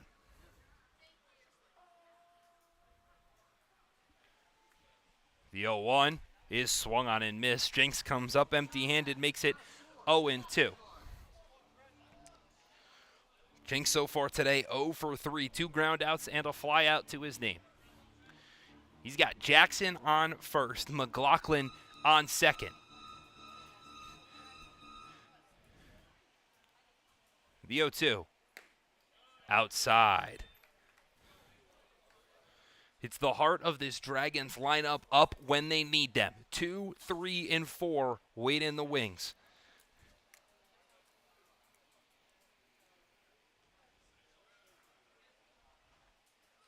The 1-2. In there for strike 3. And Trent Jenks goes down looking. A massive strikeout for Keller Osmond. How about his first out of the bullpen And now the lineup moves to Aiden Gallagher.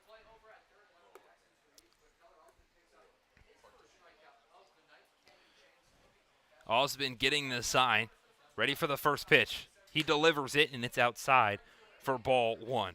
Gallagher so far today, 1 for 2 with a double to his name and a walk. He grounded out back in the first. The sun not quite set here in Saugerties as Gallagher hits that one into center field for a base knock. McLaughlin thought it might have been caught, so he went back to second. So he'll get held at third. And just like that, Aiden Gallagher loads the bases in a big-time spot for Glens Falls.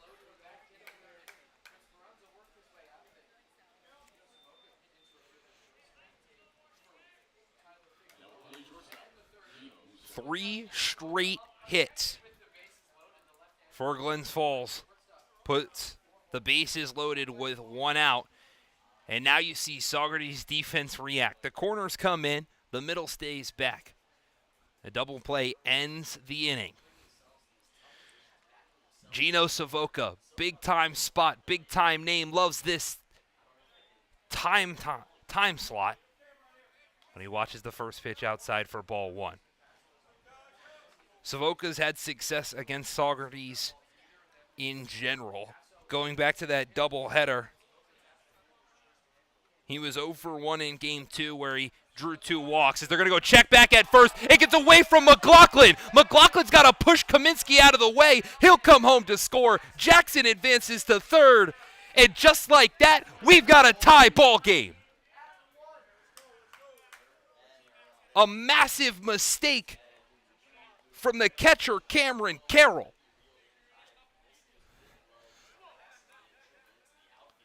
The E2 allows the tying run to score, and now the 2 runners stand in scoring position.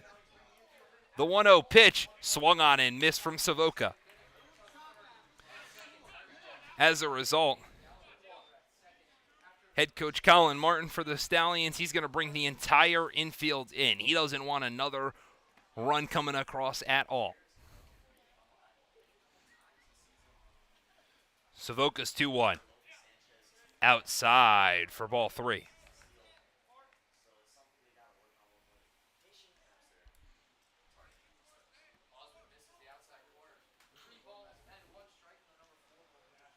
So Osmond gets the pitch and comes set. The 3-1 is swung on and missed. Savoca well out in front of it. And just like that, the count will draw full.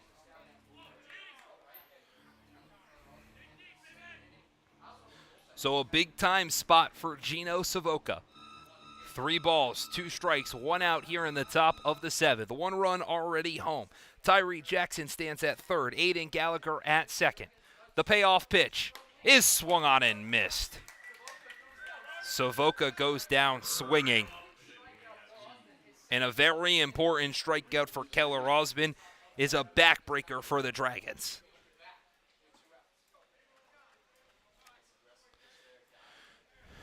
So in steps the second baseman, Tyler Figueroa, who's 0 for 3 today with a ground out, a fly out, and a strikeout. The first pitch he sees fouls it straight back. Either way, we've got a brand new ball game. It's tied here in the top of the 7th, 1-1, after an error from the catcher, Cameron Carroll. The 0-1 popped off, foul, out of play. And now Osmond, after giving up a run, has quickly made it 0-2 and can strand 2 more runners.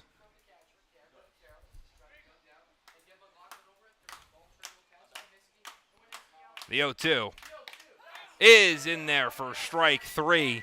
And the Dragons, they strand runners 9 and 10, but not before they tie this ball game. It's even at 1 apiece as we head to the bottom of the 7th, and the Dragons, they're back in it.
We are back here at Cantine Field in Saugerties, New York, in a tie ball game. It's a 1-1 as we enter the bottom of the seventh. Dylan Harding, his day has officially come to an end. After 6 innings of work, gave up 6 hits, only allowed the 1 run, walked nobody. Gave up a couple of hit-by pitches, but no straight-up 4-pitch walks, and only struck out 1. Harding having another excellent performance. Won't get the win because of the tie ball game. Chase Falcon steps over on the mound, and the first pitch he throws is drilled out to center field, which gets down for a base knock. Falcon's first pitch was driven by Casey Kaminsky. Kaminsky picks up his first hit of the day and immediately puts a runner on base. They're trying to get that run back with Ryan King stepping into the box. Falcon pitched a couple of innings back on Tuesday against Oneonta in what was a really big victory for Glens Falls. The first pitch to King is outside.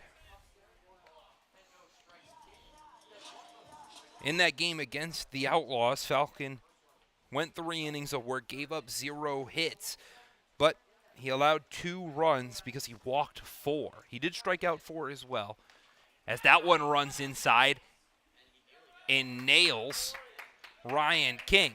So a leadoff single, followed by a hit by pitch, the second of the day for Ryan King. Puts a runner on first and second with nobody out here in the bottom of the 7th.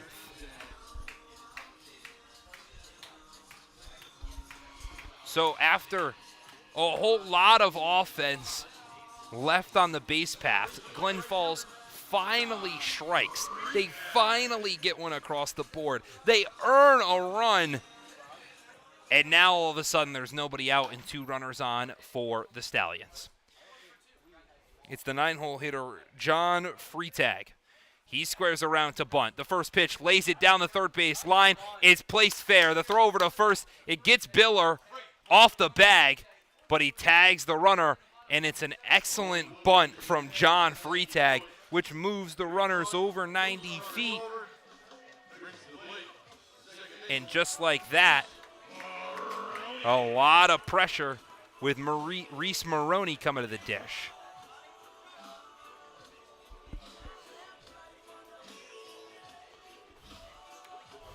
Maroney so far today, 2 for 3, and they're not even going to let him swing. They're going to intentionally walk Reese Maroney on to first. And we've seen head coach Ryan Dio do this before with an open base in a winnable game against Amsterdam 2 weeks ago. He intentionally walked a run to first. As a result, the very next batter hit a base hit, and the Mohawks walked it off. Not as high pressure of a situation here, and the Dragons hoping for a different result, trying to play the matchups. So now in steps Cameron Carroll, who watches the first pitch in there for strike 1. Carroll is the reason the Dragons are in this game in the first place. Was trying to backpick a ball to Brendan McLaughlin, and it just got away from the third baseman Kaminsky and into left field. The 0-1 is a breaking ball, excellently placed from Falcon, makes it 0-2. So Carroll's got a chance at redemption, put the Stallions back in front. Chase Falcon, high leverage spot out of the bullpen. Chance to shut it down, keep it where it's at, get the Dragons' hot bats back up. The 0-2, just high. So again, the bases are loaded. Kaminsky's at third. King is it's Maroney over at first. There's 1 out due to the Freitag sacrifice bunt. The 1-2 popped up along the right field line. Gallagher's got to go over, gets it on the warning track. Easily Kaminsky's going to tag from third. And Falcon, you can see the disappointment on his face. Just like that, the Stallions jump back in front. It's excellent station-to-station baseball for the Stallions. They now lead it 2-1. after the sacrifice fly from Cameron Carroll.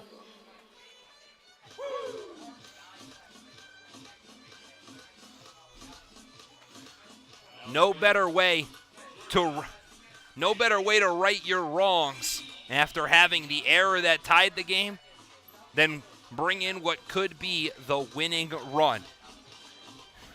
And now the conversation's quickly going to go back to Glens Falls. 10 runners they've left on base today, and they've had a bunch of them reach third. The first pitch now to Jamie Z is in there for strike one.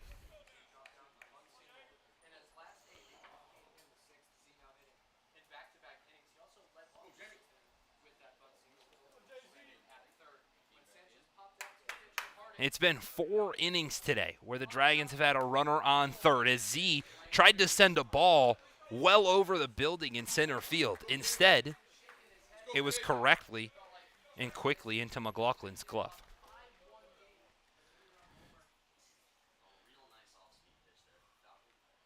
So Falcon comes set. The 0-2. Just a little bit too far outside. And Falcon, he's one pitch away from making this just a one-run game and getting the bats that worked so hard to get that run back to the plate. The 1-2 is popped up weakly to the infield. Immediately, Biller calls off the pitcher who was trying to grab it, and it almost went out of the glove of Cameron Biller.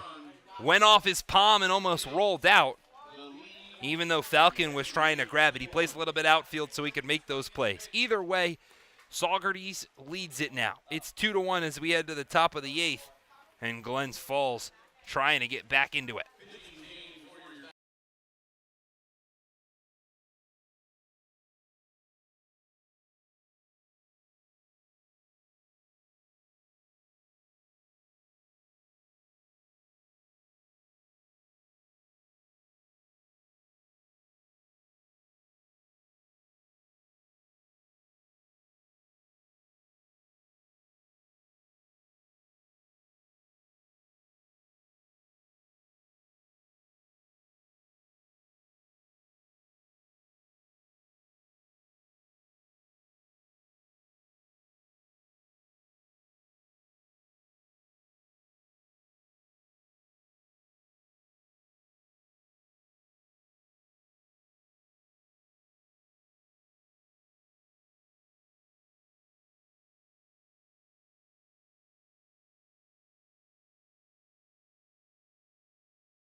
We're back here at Cantine Memorial Field for the top of the 8th. I'm Nathaniel Cunningham. Had you through the first 7 innings. We'll get you through the final 2. As Keller Osmond's day for the Stallions is done. After 2 innings of work, gave up 4 hits, allowed the tying run, which the Stallions got back in the bottom of the 7th. Walked no one and struck out 3. Taking over on the mound, however, is Greg Bruno. And if you don't recall his name, well, how about I take you back to game number 1 on Monday. Bruno threw 1 inning, gave up 4 hits, allowed 4 runs, and walked 2 while striking out none. He got the loss against this Stallions squad. So he's got a chance at redemption, but the Dragons, have a chance to go out and prove that wasn't just a mistake. So it'll be 6, 7, and 8 that Bruno has to face at least here in the 8th, and potentially he'll see in the 9th.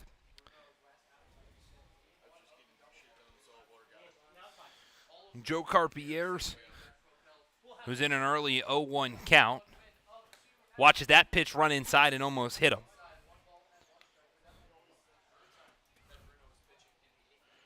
Carpier's 1 for 3 in today's game, had a single back in the 6th, but has ground out and struck out in his previous ABs. Bruno, one of those guys that takes his time, doesn't like to kind of keep it steady. Will definitely wait until he is ready and immediately comes to go set, and Carpier's calls timeout. So again, it was 4 hits on 4 runs with 2 walks back on Monday. The 1-1 swung on and missed.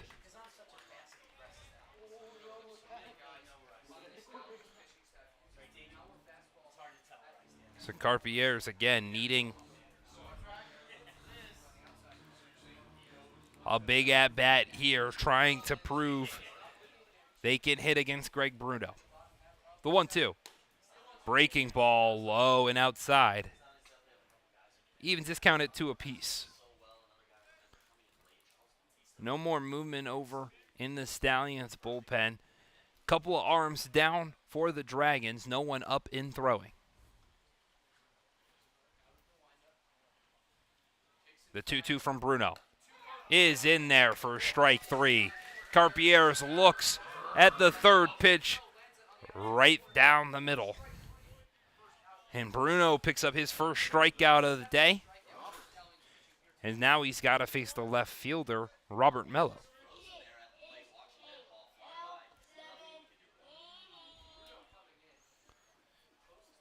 Mello 0 for 2 today. Both his outs bent to center field. One of them, though, he got a base hit stolen thanks to Travis Hobbins-Siefkin, who's out in center, making an excellent diving play in the left center field gap. Did draw a walk back in the second as well, but first was as far as he's gotten today. The 0-1, he checks his swing but fouls it off to the left side, so the count will be 0-2.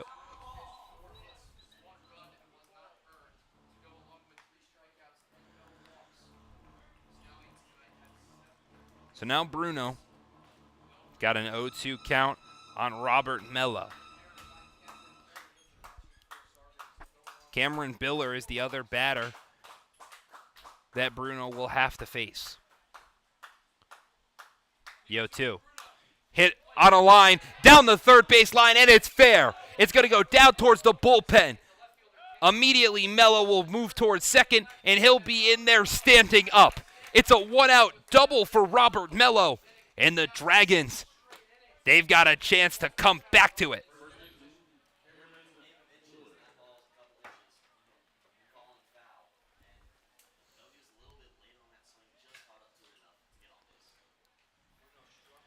Mello just keeping that ball fair down the third base line. Now puts a runner in scoring position for the big bat of Cameron Biller. Biller today 0 for 2, reached via fielder's choice back in the 6th and a walk back in the 4th, but he flew out and allowed out to center field his first time up. He watches the first pitch outside for a ball.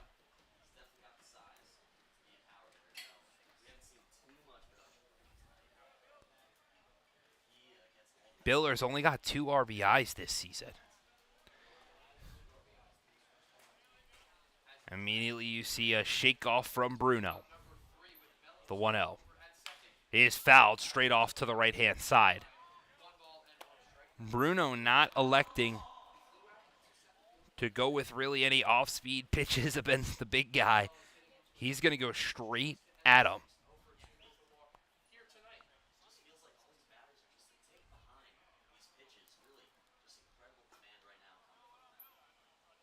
So Bruno comes set. The 1-1. Swung on and missed. Biller pulled his head a little early. Power on power right now is in favor of the pitcher. It's Brendan McLaughlin who waits in the wings. He's had a stellar day. 2 for 3. Scored a run. And that run was the tying run back in the top of the 7th.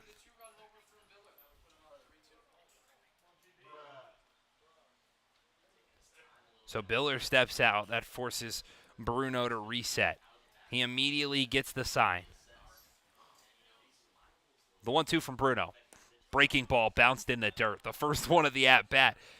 Great timing. You could have seen that one coming. Count evens at 2 apiece.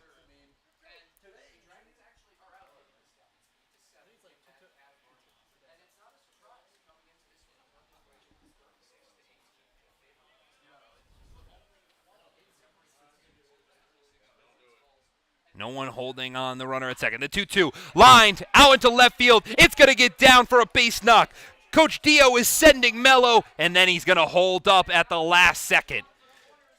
So Cameron Biller with a big single out in to left field almost allowed Mello to score, but a hesitation on the base pass puts runners on the corners. And just like that, head coach Colin Martin, he's going to go have a conversation with Bruno.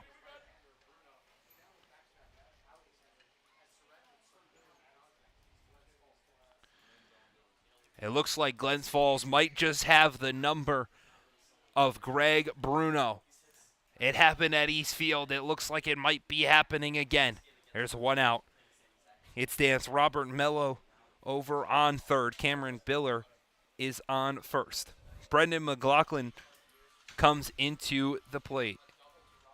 Nobody is up and moving for the Stallions. Same thing can be said about the Dragons. Out comes home plate umpire Joe Laspinera Sr. to break up the conversation, and just like that, Coach Colin Martin comes back towards the Saugerties bullpen. So again, there's one out here with Brendan McLaughlin to the dish. He had singles back in the third and the seventh, popped up to the first baseman in the fourth. The first pitch to McLaughlin is a bunt that's popped up on the infield. It's caught by Bruno to the right side of the mound. And an opportunity to place a bunt down the first base line. Popped up in the air. And a terrible time for a terrible play from the Dragons. It's now 2 outs here in the top of the eighth. And Tyree Jackson comes to the dish. He's got to play hero ball now. And he's done a pretty good job today. 2 for 4 with 2 singles. The first pitch he sees runs inside. So Jackson has reached third on the times that he's reached base. Back in the third and the seventh when he had those singles, he got all the way around to third, couldn't score. The other 2 times he lined out to left on some loud contact and went down swinging. The 1-0. Lined into center field, and it's going to get down for a base knock. Tyree Jackson ties this ball game. His third hit of the day brings in a run, and just like that, we're even once more.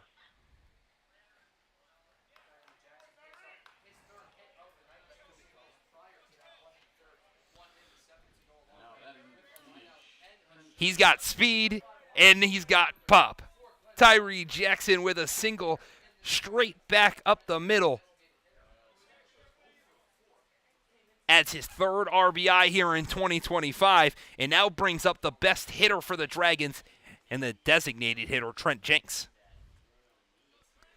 The first pitch to the DH is upstairs for ball 1.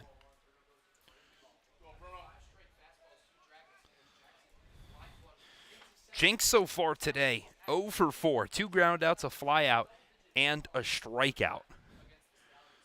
But through the season so far, how about a .441 batting average? Jenks knows how to swing it. The 1-0. Gets behind the catcher, Carroll. That's going to allow both runners to advance their 90 feet. And now, just like that, Jenks has got to put one in the outfield, and the speed of Jackson on second means 2 runs would score easily.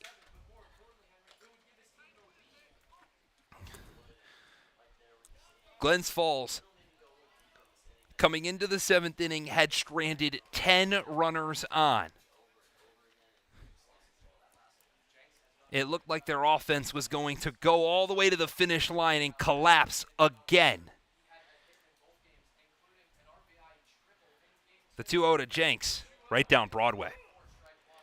But now Trent Jenks has got an opportunity to give Glens Falls that extra push, that extra bit of energy they need. As now we finally got some movement for Glens Falls. Some arms throwing. The 2-1. Swung on. Out into right field. Back goes Freitag. He gets down on one knee, but finally brings it in. Either way, we've got a tie ball game for from Cantine Memorial Field. It's 2-2 here in Saugerties.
A new ball game with only an inning and a half to go.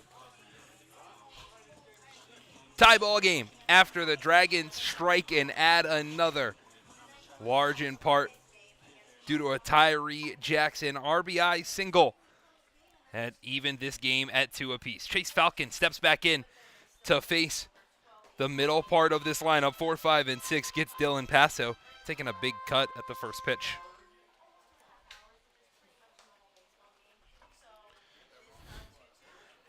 Passo 1 for 3 today. Had that loud double to start the 4th inning. Otherwise than that, has grounded out to second the last couple times up.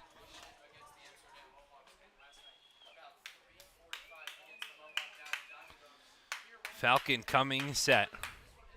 The 1-1.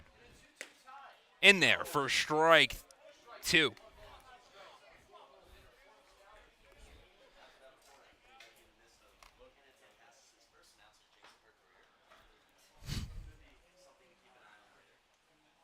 The 1-2 from Falcon. Popped up. This one will get out of play off to the left-hand side.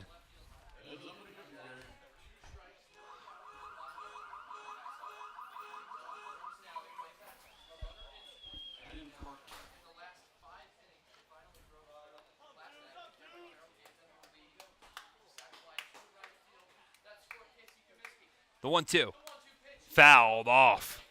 Straight back. It looked like it was going to start to be a pitcher's duel, but now it looks like it might just be a failure of which offense can't corral runs, because the Stallions have had runners on scoring position the last 5 innings. The 2-2, or the 1-2, excuse me, just misses outside. Makes the count 2-2.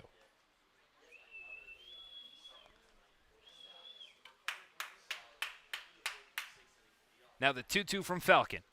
It's lined out into right field. Gallagher's got to move towards the gap, and it's going to get down. One hops off the wall. Gallagher makes the play, and just like that, Dylan Passo's got his second loud double of the inning, or of the game.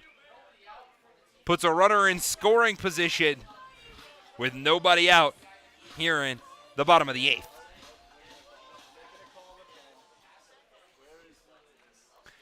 And out comes pitching coach Matt Gonzalez. He's going to have a conversation, and after that hit to Chase Falcon, his day is going to come to an end. So we're going to step aside for a couple of minutes while the new pitcher warms up.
We're back here at Cantine Memorial Field in this tie ball game with Chase Falcon coming out after the loud double he gave up to Dylan Passo. His day ends.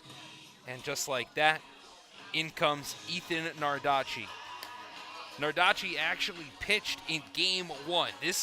Today's game is looking eerily similar to how Game 1 of the doubleheader looked back on Monday, where Nardacci went 2 innings of work, gave up 0 hits, 0 runs. He did walk 3, but only struck out 1.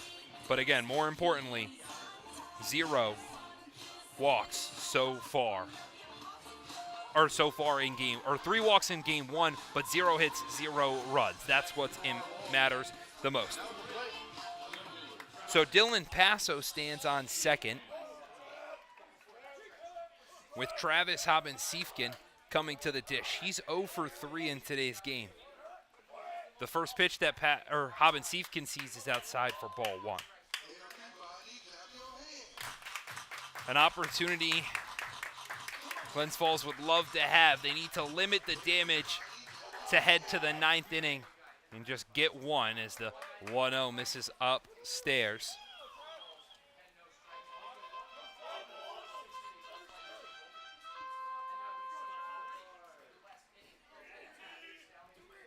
Nardacci so far this year in general, how about a 3.86 ERA and 4 appearances? The 2-0, that one's drilled out to left field. Mello goes back at the wall. 1 hops off the warning track and gets over for a... It's going to stay in fair territory. The play at the plate is not in time. It looked like it was going to be a ground rule double. It bounced, but went off the second deck of signage. So it stays fair. Hobbins-Siefken goes into second easily, and Travis Hobbins-Siefken has given the Stallions the lead again.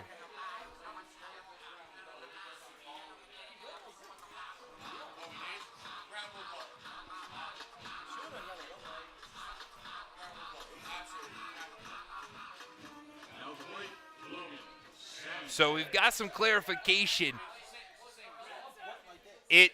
It was considered a ground rule double, but the run comes home to score, and with the next pitch being thrown, the run is going to stay across. Or the ground rule double results in Passo scoring, and because he was at second, he comes to score either way easily. So Sanchez taking a massive cut and goes to hit McLaughlin on the backswing. Sanchez was swinging at a pitch that was at his eyes, and Dio immediately comes out of the dugout to look up. You can see kind of the figure on Ryan Dio, the kind of almost frustration and disappointment on the head coach with how much this team has worked for this win. They've grinded it out, and yet they still trail by 1 with nobody out. The 0-2 to Sanchez is swung on and missed. Logan Sanchez goes down on 3 pitches, and Nardacci picks up his first strikeout of the inning.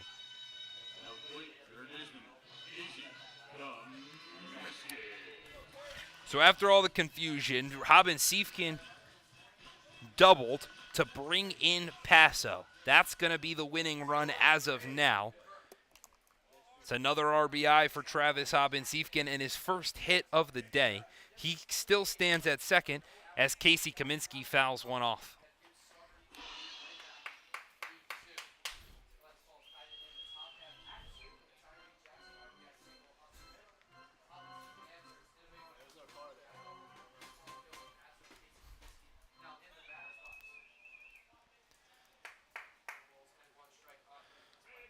The 0-1 bounced in the dirt for ball 1.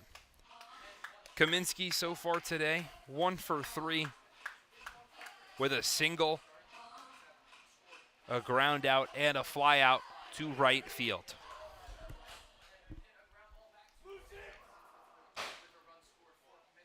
The 1-1 drilled out into the left center field gap. It's going to get down. Hobbins-Siefken's going to be set towards the plate. Kaminsky takes a big turnaround first, and all the momentum is swinging Saugerties' way. They add 2 here in the bottom of the 8th. And Travis Oppensiefen gets mobbed by his team. They now lead it 4-2 here in the bottom of the 8th.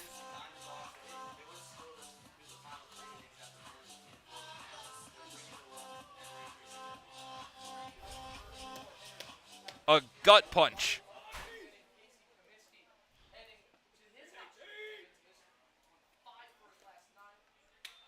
The first pitch to Ryan King is bounced in the dirt.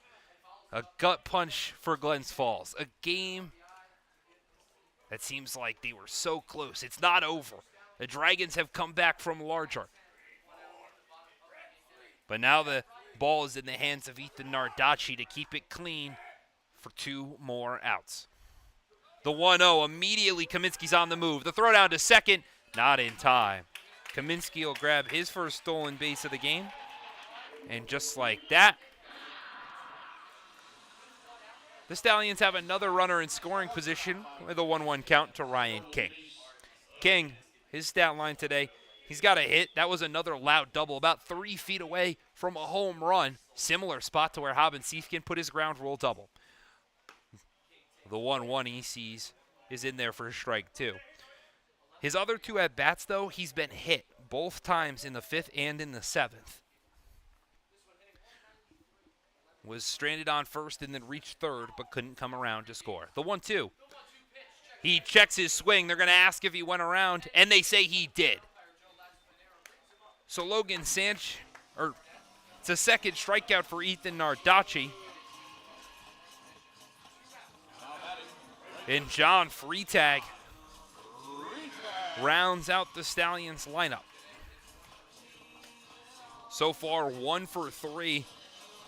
Has a single, grounded into a double play, and then grounded out back in the 7th.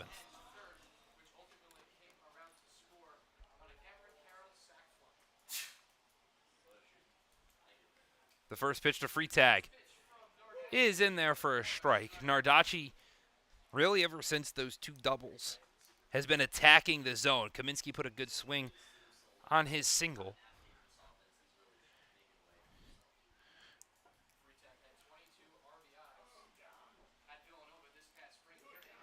The 0-1 just misses high. The Dragons that are going to be up in the top of the 9th. It'll be 3, 4, and 5. Aiden Gallagher, Gino Savoca, and Tyler Figueroa. They've got a lot of work to do. 2 runs after stranding a runner on base for almost every inning today.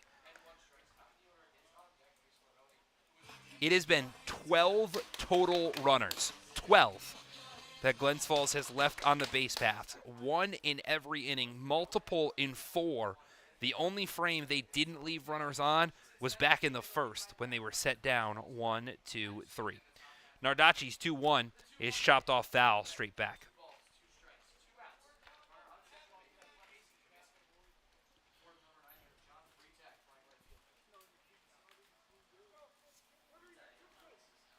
So Freitag takes his time, steps out. He's just going to reset. The Stallions slow really throughout the middle of this game, not putting that powerful offense on display until the 7th frame. The 2-2. Line foul into the bleachers off to the left-hand side.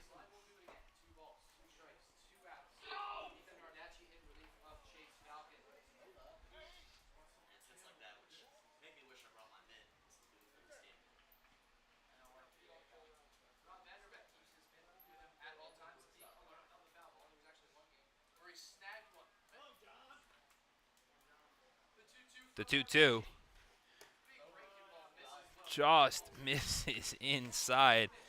Nardacci trying to get out of this inning clean, get the bats back going. Instead, the count draws full.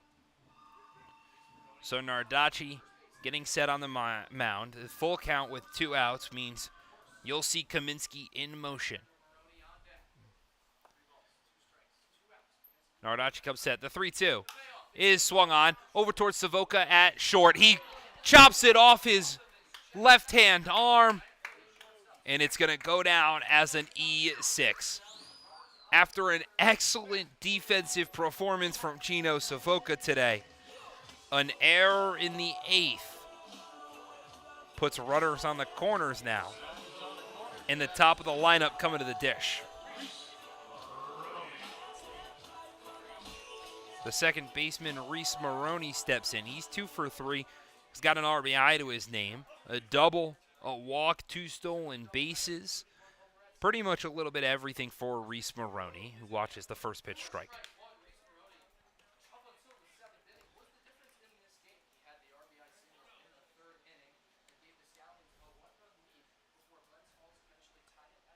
A whole lot of back and forth in the 7th and now the 8th as Maroney watches the 0-2 curve in there.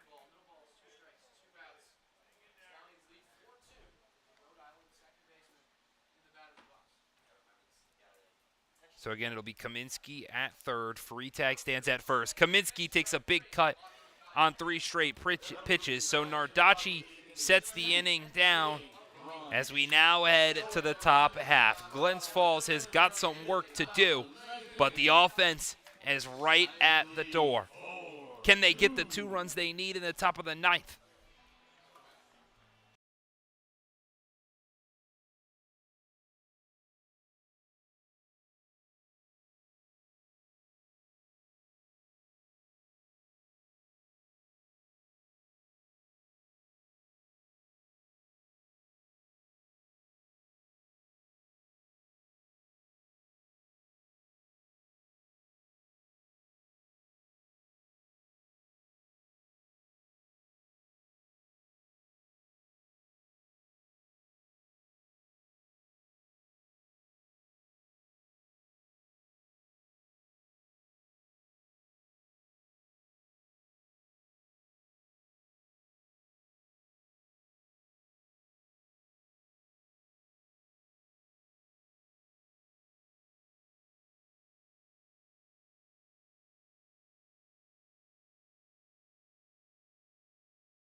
We're back at Cantine Memorial Field in Saugerties, New York.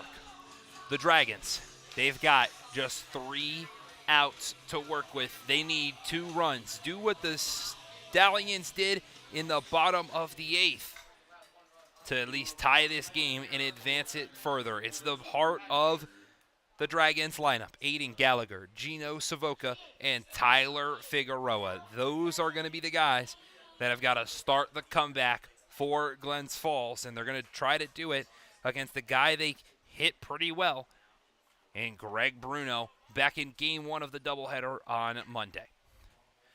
The first pitch to Gallagher is right down Park Ave.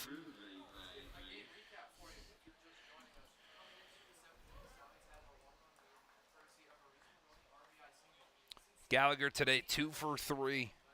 Has a double and a single to his name. The 0-1 is in there for strike 2. Gallagher's also got a walk to his name. It looked like a pitcher's duel. It looked like it was going to be a 1-run game. Only the 1 run coming back in the bottom of the 3rd for the Stallions. That was through 6 innings. Over the last 2, it's been 5 runs for both squads as the 0-2 misses low. The offenses have come alive. Glens Falls, who felt like they were rocking right towards trying to cruise through the door, they've left 12 runners on the base paths. The 1-2 bounced in the dirt. Even the count at 2 apiece. Saugerties, on the other hand, had that run back in the 3rd, and we're kind of cruising, starting to get a couple of hits, couple of walks, but not really resulting in much, and then some loud ABs in the 7th and 8th. The 2-2 outside, and now Aiden Gallagher has gone from 0-2 to full count.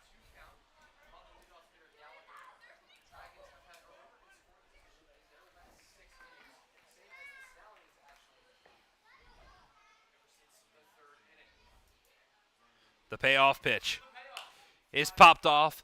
Foul towards the right field line. And it'll get right off the fence and into foul territory. So Gallagher will redo the 3-2.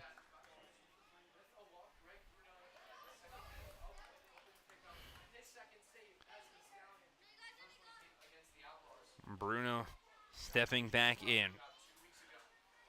Bruno gave up what was a tying run, so would get the win if he can keep it where it's at. The payoff is right in there for strike 3. Gallagher goes looking, and he's not too happy. Says some words, talks to Savoca as he's walking back towards the dugout. And Aiden Gallagher's not too happy. Head coach Ryan Dio tells him to go and get moving. And it's 1 out here in the top of the 9th.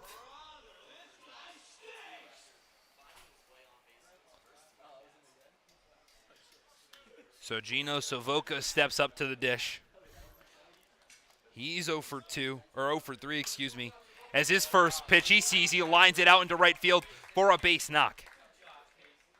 His first hit of the day is straight out to right field, which brings up Tyler Figueroa. Figueroa's 0 for 4 today. He's got 2 strikeouts, a ground out, and a flyout. Savoca, not a big lead off of first. The first pitch, chopped off foul to the right-hand side.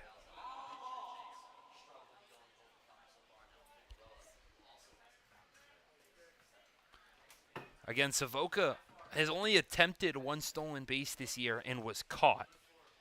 So be surprised if head coach Ryan Dio puts the sign on, but with the Dragons trailing and only 2 outs to work with, anything is possible. The 0-1 to Figueroa. Bounced in the dirt. Carroll keeps it in front of him, but Savoca goes to second anyways, gets in there, and the throw gets past the shortstop C. Savoca's going to get to third. And now a run is just 90 feet from home. The Dragons, they're not going to go down without a fight.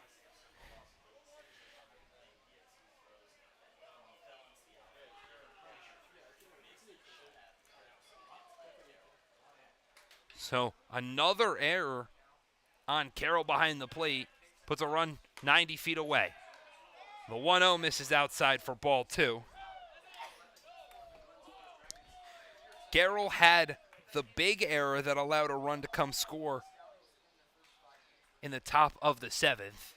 Now has one that hopefully his pitching and defense can eradicate. The 2-1 nips the bottom corner. Evens the count at 2 apiece.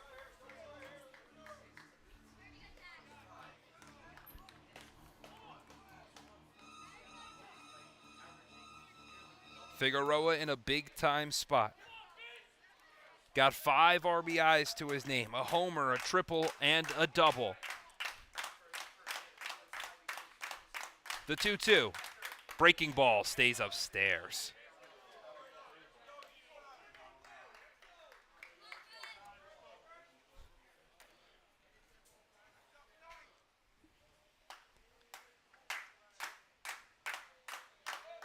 Bruno comes set.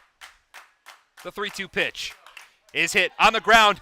It'll get over towards the shortstop C. The throw on the run, not in time. Gets away from the first baseman, Paso. And just like that, Figueroa's going to get to second. So the RBI single where he advances on the E6 makes this a 1-run ball game with a runner in scoring position and just 1 out here in the top of the 9th.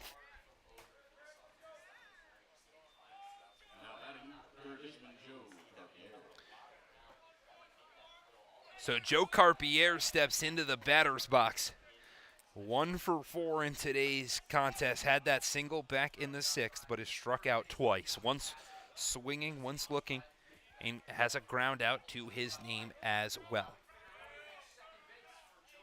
So the tying run stands on second, and Carpierre's swinging like he's trying to land a ball on the moon. Comes up empty-handed for strike one. It's Maroney, the second baseman, holding Figueroa on second because of the righty at the plate. The 0-1 to Carpier's is outside.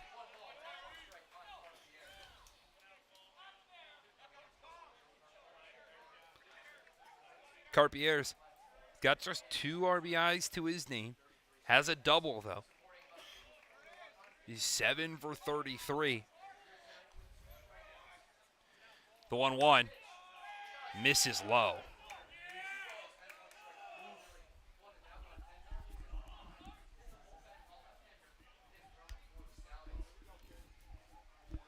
So a big spot for Carpier's, a big spot for this Dragons lineup. Their entire dugout is up along at field level. The 2-1. Hit out to deep center field. Haben Siefkin goes back at the track, at the wall, and he makes the... And it's over the fence! Joe Carpier's. Oh, they're going to call it a ground rule double off his glove. So Carpier's hit one a mile away out to dead center. Haben Siefkin went out, and now they're conversing, and it's a home run for Joe Carpier's. The Dragons, they steal their first lead of the game. It's 5-4 here at Canton. A game where the Dragons earned it. They worked for it. They had every opportunity. They take it. It's now 5-4. They need 3 outs to call this game.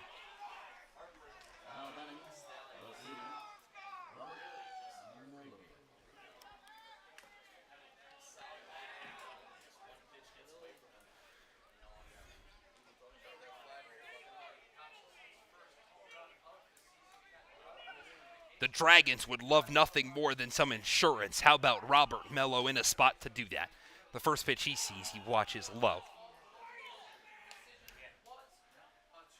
A close play out in center field. The Dragons grab the lead as the 1-0 misses upstairs. And now you see all the momentum. Glens Falls, they didn't ask for it back. They didn't earn it, they took it back. The 2-0. That one's lined into center field. The Dragons aren't done. Make it a 1-out single for Robert Mello. Keep the line moving. How about 4 straight hits for Glens Falls? And just like that, head coach Colin Martin's coming out, and it looks like Greg Bruno's day is done. The Dragons, they beat up on Bruno again. And we'll step aside as we get a new pitcher warm here at Canton.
We're back here at Cantine Memorial Field. Glens Falls has taken a 5-4 lead over Saugerties. The hero, Joe Carpier's, a home run in the top of the ninth with one out, put the Dragons on front. And they're not done. They sent Gregory Bruno out of here after an inning and a third where he gave up 7 hits, 4 runs. It could be 5 if Robert Mello, who's on first, comes around to score. Bruno didn't walk anybody, 0 walks, but he struck out 2, but it just wasn't enough. The Dragons have Greg Bruno's number, and they prove so once again. Now they've just got to go, add some more offense, and hope their pitching staff closes it down. Stepping in on the mound for the Dragons will be Reese Bramer in his first bit of work here in 2025. Pitcher Adesuni Kobolskill. The first pitch he throws to Cameron Biller is in there for strike 1.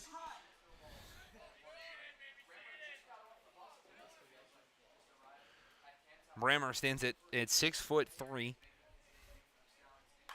As he gets Biller to pop up, this one off into foul territory. Over goes Paso along the first baseline and brings it in for out number 2. So that's finally the second out of the inning. Gets Biller to pop out in foul territory and bring up the 9-hole hitter, Brendan McLaughlin.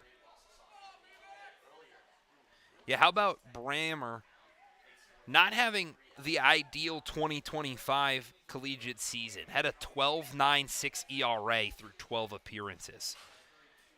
Over 16 and a 2/3 innings pitched. His first to Brendan McLaughlin's upstairs.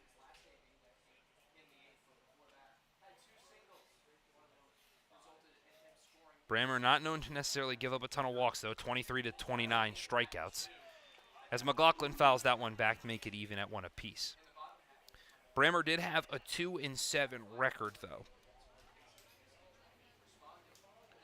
and really wasn't known to go much longer than an inning. Did it a couple of times this past season. The 1-1 is fouled straight back into the netting again.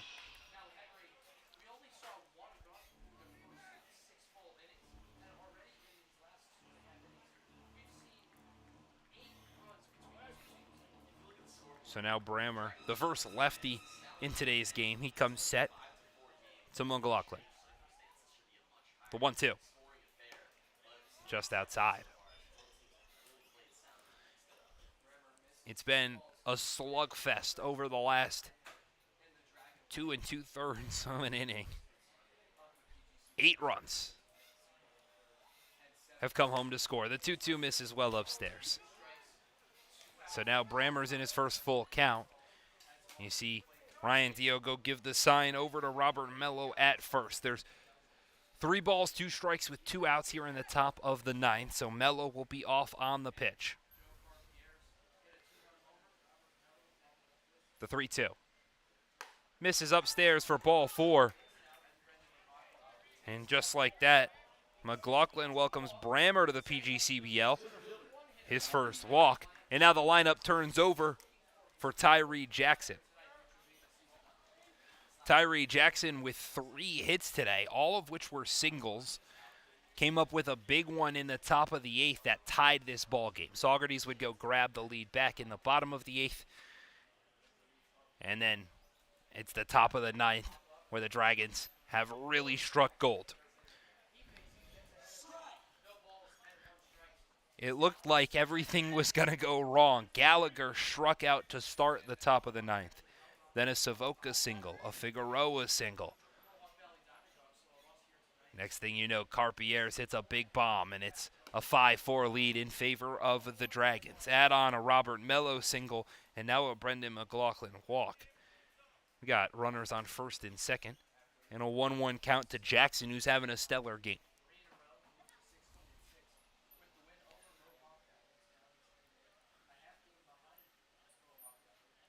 The 1-1. on the inside half.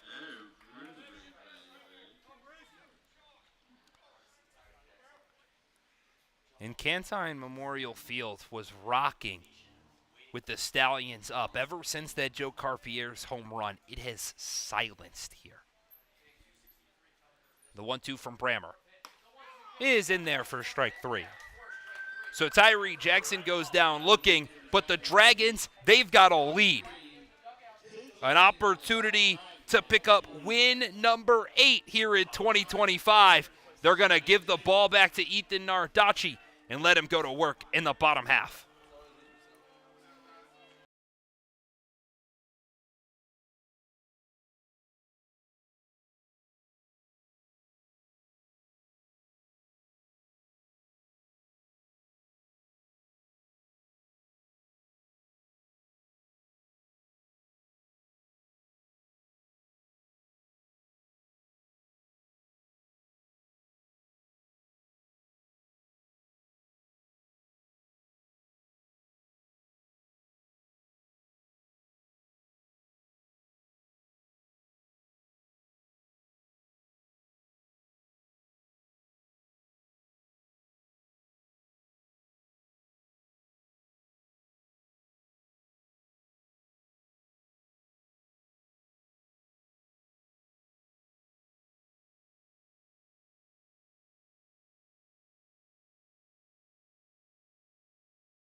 We're back for the bottom of the ninth.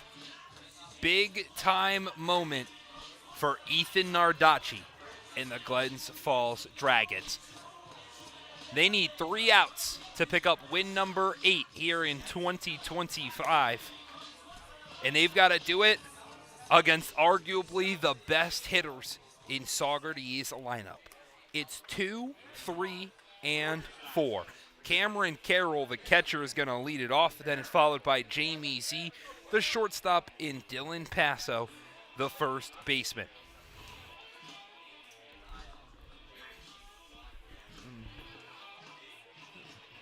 So Nardacci is done warming up. Carroll steps into the box. So far today, he's only 0 for 1, but that's because he had a sacrifice fly back in the 7th and was hit in the 1st and the 3rd. The first pitch he sees is in there for strike 1.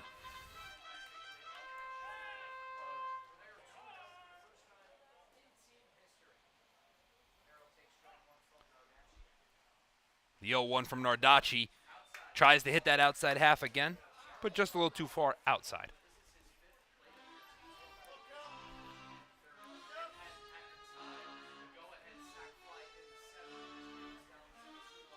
So Nardacci comes set to Carroll. The 1-1 is in there for strike 2.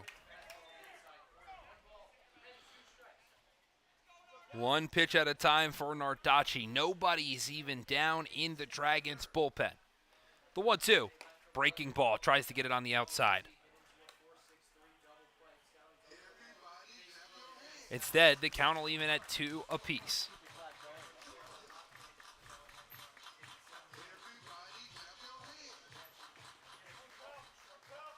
The 2-2 is fouled straight back. Nardacci's going to have to earn these outs from the Stallions.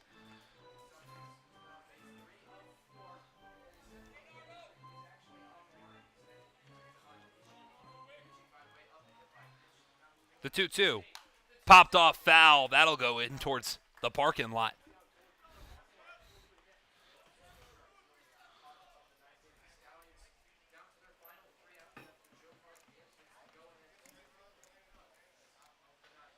The 2-2 outside, and Nardacci's made this a full count.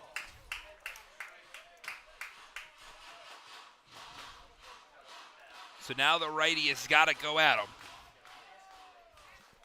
The 3-2 is hit weakly into right field. It's going to get down for a single. In comes Gallagher. He fields it cleanly and will hold Carroll at first.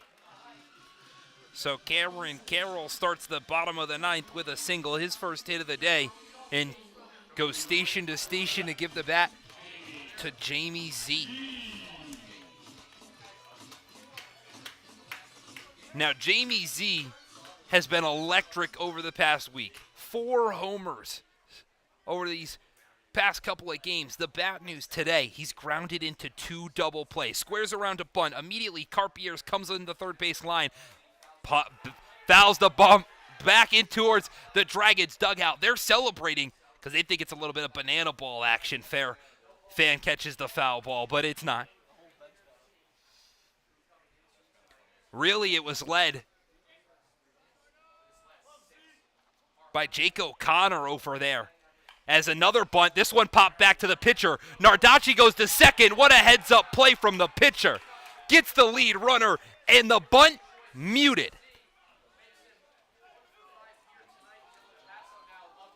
An excellent play from Ethan Nardacci on the mound off a really poor bunt from Jamie Z. Puts 1 out here in the bottom of the ninth, and Dylan Passo coming to the plate. Not necessarily the hitter that you want to see if you're Ethan Nardacci. The first pitch to Passo is in there for strike 1. The first baseman, he's got 2 doubles to his name. He reached via a fielder's choice as the 0-1 just misses outside. But he's grounded out to second base as well twice today. So it's been a little bit of a hot and cold every other inning for Dylan Passo. The big lefty stands in there with the tying run at first. The 1-1. Check swing fouled off to the left-hand side over into the bleachers. And just like that, Dylan Passo's worked himself into a 1-2 count. You get Jamie Z getting some signs over at first. Z's got 4 stolen bags this year. That one chopped on the ground over towards the second baseman. The flip to short gets 1. Savoca choosing not to go for the double play, not risk an error and put a runner in scoring position. Gets out number 2. So it almost another double play for Jamie Z. Gets lucky because of the fielder's choice. And now the situation stays the same, but the Dragons are 1 out away. They've got to face the biggest bat in this Stallions lineup. It's Travis Hobbin-Siefken. The first pitch he sees is in there for strike 1.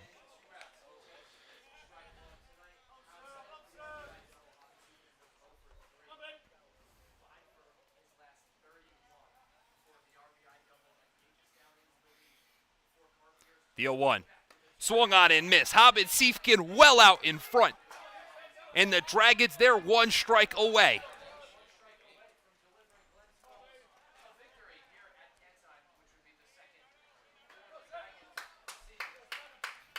Nardacci gets the sign in, comes set. The 0-2. Swung on and missed. Gets away from the catcher, McLaughlin. Back to the backstop. The throw to first is not in time. Hobbin-Siefken didn't realize the ball got away from McLaughlin. Got a late start down the first baseline, but worked it out. And now all of a sudden, what should have been out for number 3 has turned in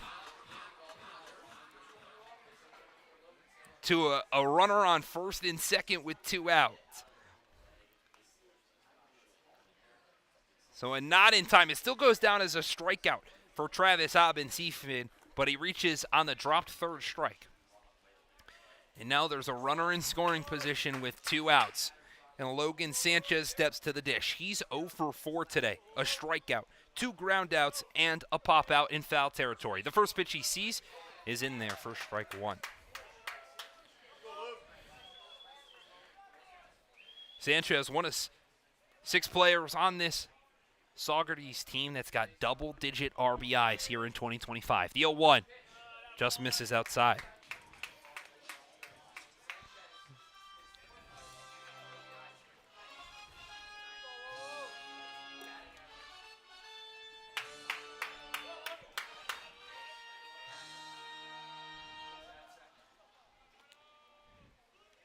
The 1-1 from Nardacci, fouled straight back into the backstop, and again, the Dragons are 1 strike away. It's Passo at second, Haben Siefkin on first.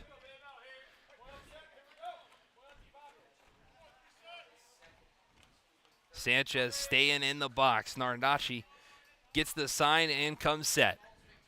Checks at second, delivers the 1-2. Swung on and missed. McLaughlin misses it, but this time the throwdown is with ease. It's down, but not out. The Dragons come down to Saugerties and steal one. They win it 5-4 here at Cantine for their 8th win of the year, and they've officially got more wins in 2025 than they did a year prior.